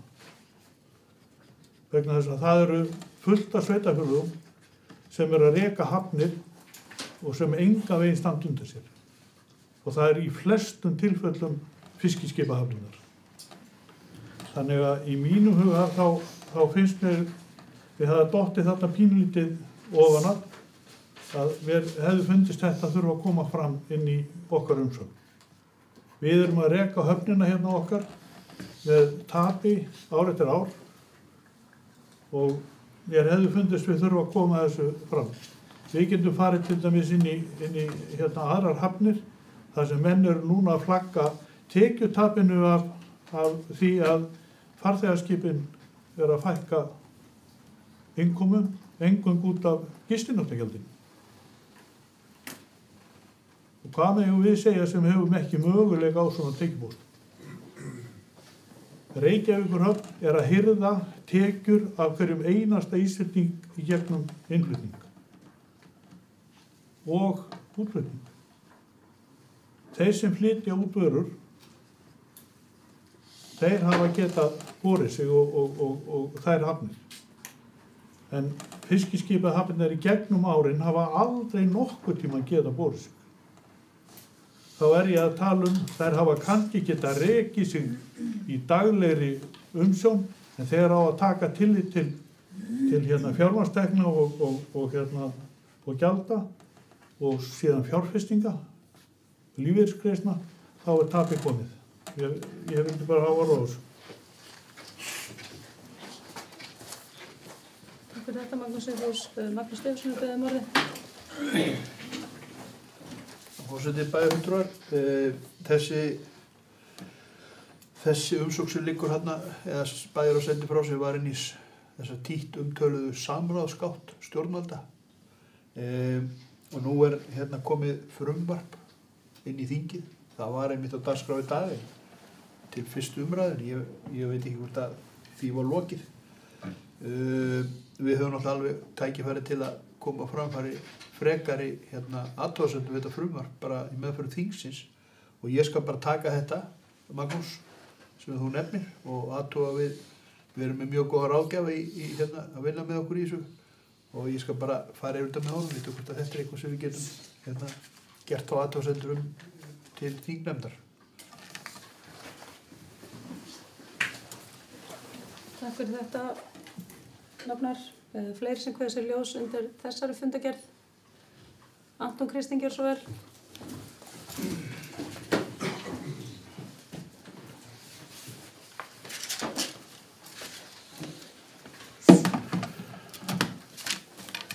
Forseti og ágætu bæjarfulltrúar.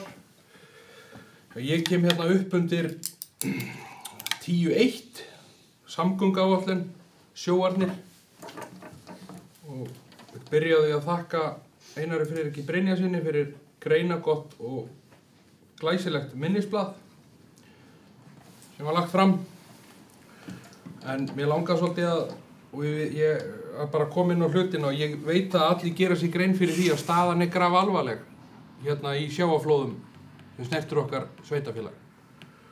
Og það er þyngra en tárum taki þegar maður skoðar samgönguáætlunina að það sé ekki nema 150 milljónum varið ásgrundvelli fyrir landi í heild.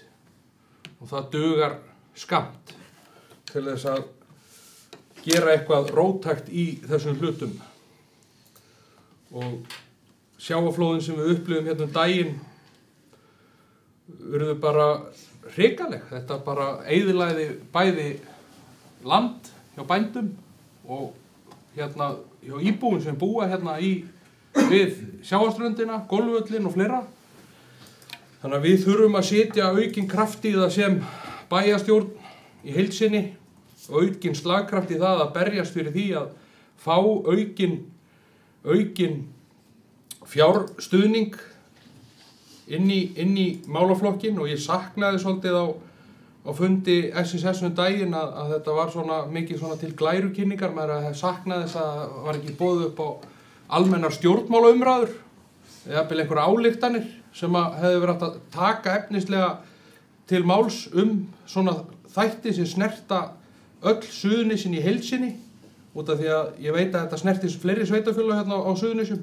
Þannig að ég held að við ættum að reyna að setja meiri slagkraft í þetta mál og mér langar að bara biðla til samfylkingamannana sem sitja hérna við þetta borð að beita sér í þessu máli, að hafa samband við forsætisráðherra og inn í ríkisstjórnina til þess að fá aukinn slagkraft og það mun ekki held ég standa á þessari bæjarstjórn sem situr hér að standa við bakið okkur í þeim efnum.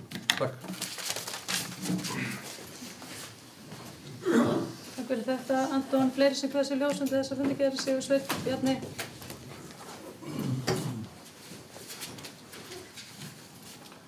Forseti, ágætu bæjarfulltrúar. Já, ég vil bara taka undir orð Antons að það er mikil þörf á að beita ríkisvaldi miklum þrýstingi til þess að gera bragarbót á þessu málum. Það er alveg ljóst. Það mun ekki standa á okkur samfylkingamönnum þegar við höfum gott aðgengi að þingflokki samfylkingar og ég mun óska eftir fundi vegna þessa máls. Takk fyrir.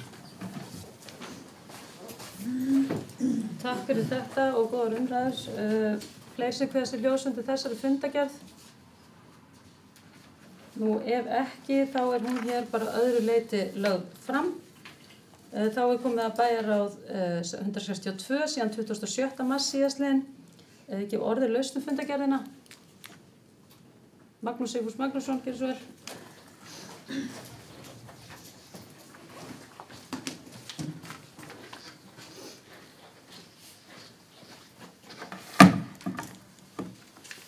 Forseti, góðu bæjarfulltrúar.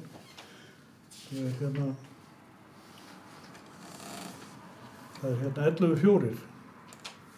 Drög að samningi við nýtt félag. Stýrihópurinn nýtt íþróttafélag. Ég er að velta fyrir mig bara aðferðafræðinni sem er notuð í þessu. Þetta kemur fyrir sem trúnaðarmál inn í lokuðum bæjarstjórnarfundi. Síðan er þetta tekið fyrir á fundi hjá bæjarráði, en það kemur aldrei fram hvenær þessu aflýst, trúnaðarós. Er honum aflýst þegar að fundi lýkur, af því að þá liggja þetta fyrir bara sem drög, en í samþykktinni er viljayfirlýsingunni, afgreiðslun er það að þetta á að leggja þetta fyrir stýrihópinn stofnunum í íþróttafélagi. Ég er að velta fyrir mig bara, ég sem ekki á neinn aðgang að bæjarráði og ég hef trúnaðarblaði fyrir framan mig.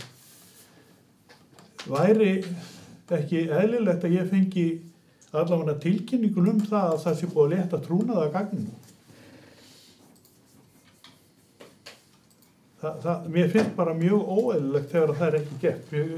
Ég bara, fyrir utan það, ég skildi nú aldrei af hverju var trúnaður í upphafi á þessu máli. Þetta var fjallað þetta á lokuðum fundi og ég skildi aldrei af hverju þetta að vera trúnaður yfir þessu. Þannig að það var nú svona í þessu máli. Þannig að ég er ekki með meira þetta mál.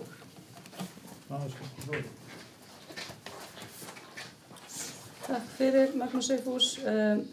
Skildist það að trúna að vera létt þegar þetta er í raun og veru komið inn í bæjarráð, en þetta er bara góð ábending frá bæjarfulltrúa Magnús Sigfúsi að við þurfum að skoða þetta verklega hjá okkur það hvenær trúna er aflétt og hvernig við tilkynnum það. Ég tek það til mín og við finnum út því. Fleiri sem kveða sér hljóðs undir þessari fundagerð? Ef ekki, þá er hún bara hér á öðru leyti lögð fram. Þá eru við komin að 12. máli sem er fræðsluráð. Nokkar að byrja á því að leggja til að bæjarstjórinn lýsi ánægju með barnamenningarhátíð sem verður haldin í Suðurnesjabæ fyrsta skipti í ár og hvetja íbúa til þátttöku og það verður þá fært til bókar.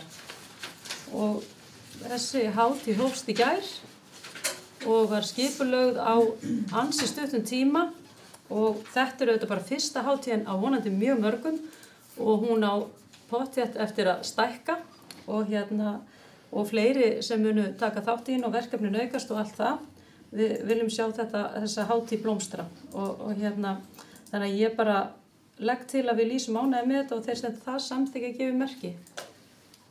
Það er samþykkt samhliða. Ég gef orðið laust fundagerðina. Þá er fundagerðin hér bara öðru leyti lögð fram. Við erum komin á 13. mál sem er framkvæmd á skipulagsráð síðan 19. mars síðastliðinn. Ég gef orðið laust fundagerðina. Anton Kristinn Guðmundsson, gjör svo vel.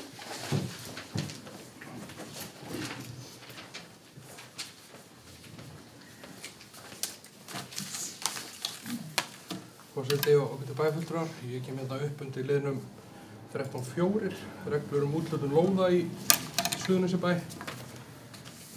Ég var ekki á síðasta og þar síðasta bæjarstjórnarfundi. Lagði ég fram fyrirspurn til formann framkvæmda skipulagsráðs varðandi þessa þætti, varðandi þessar lóðir sem eru í sveitarfélaginu sem ekkert að vera aðhafast við, lóðir sem höfum verið úthlutað og menn bara tölum íslensku, menn liggja á lóðum og það er lítið að frétta og þá voru menn að tala að það væri jafnvel ekki hægt að innkalla þessar lóðir út af því að það hefur verið breytt reglugerðinni eða lóðarúthlutunarreglunum í millitíðinni og ég talaði það að við kemum jafnvel með tillögum að fá lögfræðálit á þetta varðandi hvar þetta stæði en ég sé að það hefur verið lagt fram þetta gagn framkvæmda skipulagsráði 19.3. Ég kýs að kalla þetta kannski ekki lögfræðálit, þetta er meira svona stjórnsýsluúttekt fyrst mér þó að vel verið hans í lögfræðimenntaður sem skrifar þetta en lít á að kjósa þetta sem frekar svona stjórnsýsluúttekt heldur en lögfræðálit en í afgreiðslu ráðsins kemur fram undir þessu máli með leyfi forseta lagt fram til kynningar og umræðu sviðsstjóra skipulags- og umhverfisins falið að leggja til frekari útfærslu og reglum lóðarúthlutanir í samræmi við umræður á fundinum. Jafnframt skipulagsfulltrúa falið að innkalla lóðir sem framkvæmdir eru ekki hafnar á og tímafrestur liðinn. Og þetta virkilega gott blað sem kemur hérna fyrir, efnismikið blað, og hérna í þessari stjórnsýslu úttekt í rauninni sem ég kýs að kalla frekar lögfræðileg. En það sem sagt niðurstöðurnar í þessu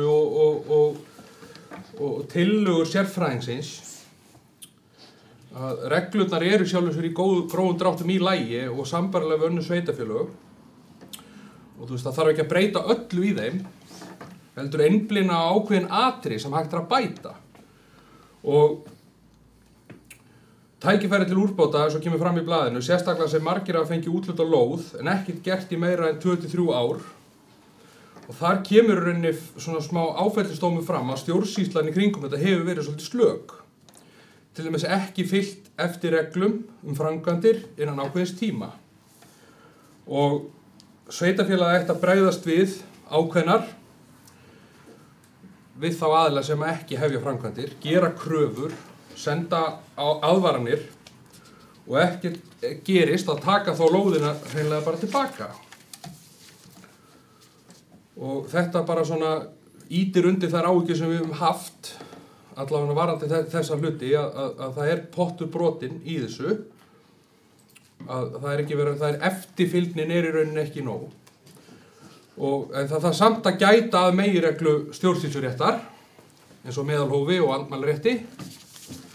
En svo líka sett út á hvað betum að fara í reglunum og ráðið náttúrulega ætlar að fara í þá vinnu, en það að skýra tímarammann, eins og kemur fram í þessu blaði, fyrir framkvæmdir og viðbrögð og vanefndum, og hafa fyrirsjáanlegra verklag. Hvernig eru framlengingarnar veittar og svo framvegis. Og svo líka komið inn á það að það væri æskilegt að samræma eyðublöð og skjöl við reglurnar. Og hann bendi líka á í þessari stjórnsýsluúttekt að það væri mögulega hægt að horfa til ákvæðra úr reglum annarra sveitarfélaga sem eru skýrari og hafa reynst vel. Og í hnotskurn þá sérfræðingurinn að segja að reglurnar eru ágætar en framkvæmdin þarf að batna og fylgja þar betur eftir að framkvæmdir hefjist innan ákveðin tímaramma. Annars þarf bara afturkalla lóðirnar, eins og við höfum verið að segja. Endurskoða ætti verklag og nýta góð dæmi frá öðrum sveitarfélögum. Þannig að ég vænti þess bara að við tökum þetta blaði eins og ráðið ætlar að gera og við reynum svona að vanda kannski meira til verka í þessum þáttum út frá stjórnsýslunni. Takk. Fyrir þessa yfir Anton, fleiri sem kveður sér ljós undir þessari fundargerð. Nú ef ekki, þá fundargerðin hér á öðru leyti lögð fram. Þá komið að 14. mála dagskrá sem íþrótta- og tómstundaráð. Ég orðið laust fundargerðina. Ef ekki kveður sér ljós, þá fundargerðin hér lögð fram. Svo það fjölskyldu- og velferðarráð, fundur 20. mars síðastliðinn, ég orðið laust. Ekki kveður sér ljós, þá hún hér lögð fram. Síðan 16. mál sem ferðarsafn og menningarráð síðan 20. mars síðastliðinn, ég orðið laust fundargerðina. Ekki kveður sér ljós og fundargerðin hér lögð fram. Þá það 17. mála dagskrá sem ungmennaráð síðan 21. mars síðastliðinn, ég gef orðið laust fundargerðina. Fundargerðin hér bara lögð fram. Þá það 18. mál sem samband íslenska sveitarfélaga, 3 fundargerðir, tvær sinni í febrúar, síðan í mars, ég gef orðið laust fundargerðina. Fundargerðin hér bara lögð fram. Þá það samband sveitarfélaga Suðurnesjum, síðan 12. mars, ég gef orðið laust fundargerðina. Fundargerðin þá hér lögð fram án umræðum. 20. máli brunavarnir Suðurnesja, fundur síðan 19. mars, ég gef orðið laust. Engin kveður sér ljós, þá hér lögð fram. Svæðisskipulag Suðurnesja, fundur síðan 13.3. síðastliðinn, ég gef orðið laust. Ef engin kveður sér ljós, þá hér lögð fram. Þá eru hér næst á dagskrá 2 fundagerðir Kölku, síðan 11. febrúar og 11. mars, ekki vorið laust fundagerðinar. En engin kveðsög hljós, þá eru þær hérna lagðar fram og að lokum er það þá heilbrigðisnefnd Suðurnesafundur síðan 18. mars síðastliðinn, ekki vorið laust. En engin kveðsög hljós, þá er hún hér lögð fram. Þá er dagskrá bæjarstjórnarfundar númer 80 tæmd bara og komið að lestri fundagerðar. Er bæjarstjóri og ritari tilbúin? Bara eftir Augnablik, við gefum smá tíma.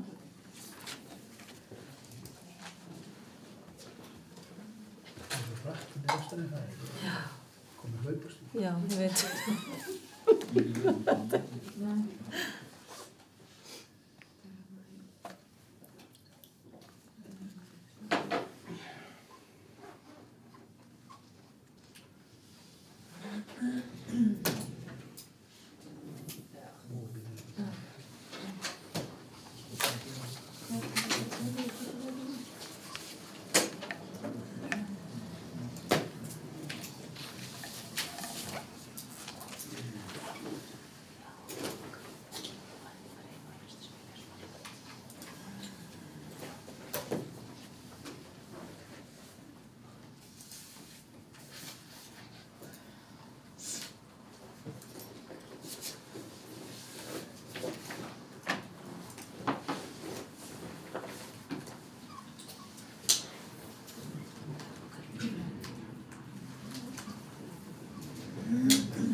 Forseti, bæjarfulltrúar, ég ætla að renna yfir þetta fundagerð.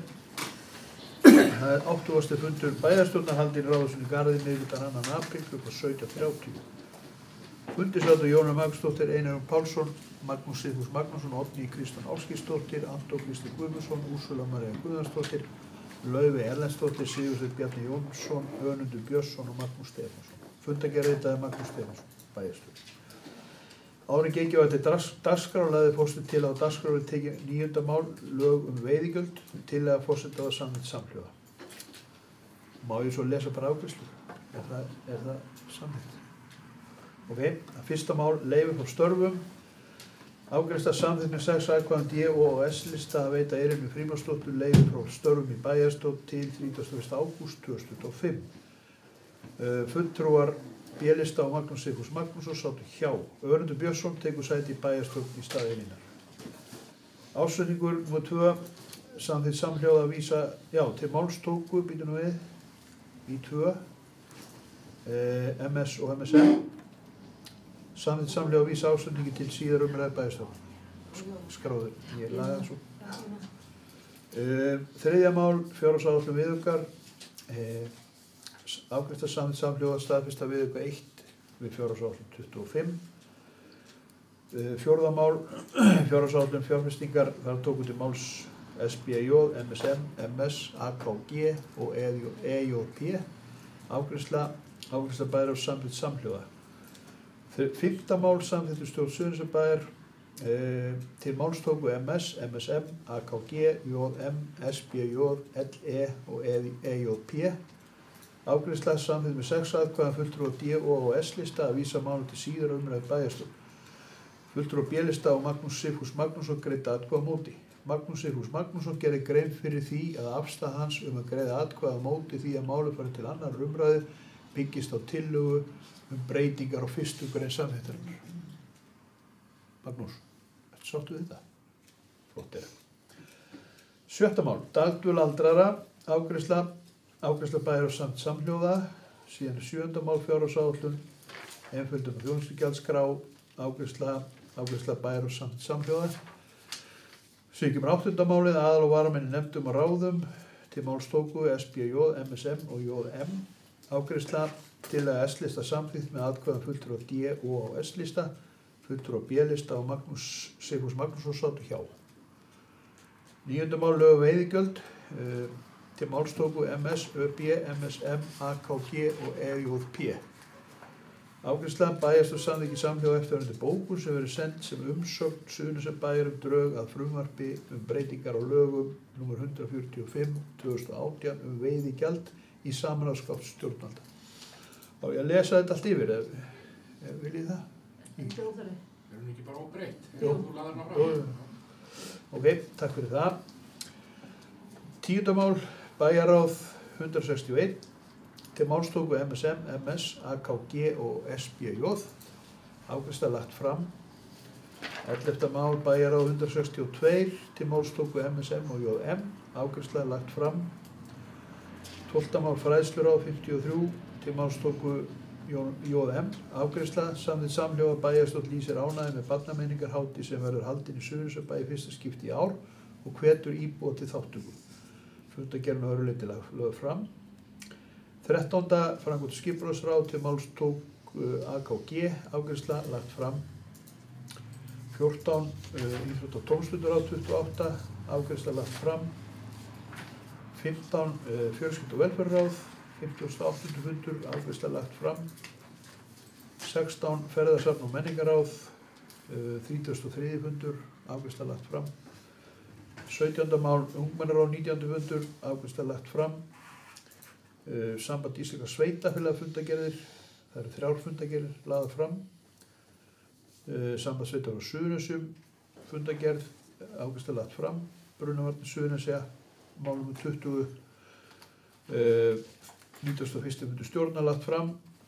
21. svæðisskipulag Suðurnesja, 52. fundur, afgreiðsla lagt fram. Já, ég þarf að laga þarna sig. Kalka nr. 22, 2 fundargerðir lagðar fram. Heilbrigðisnefnd Suðurnesja, 316. fundur, 316. fundur, afgreiðsla lagt fram. Það er þarna 2-3 atriði sem við erum að laga. Takk.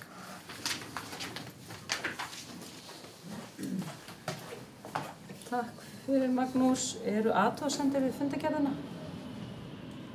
Nú ef ekki þá telst hún samþykkt og ég þakka fyrir fundin og fundið er slitið 1927. Takk fyrir.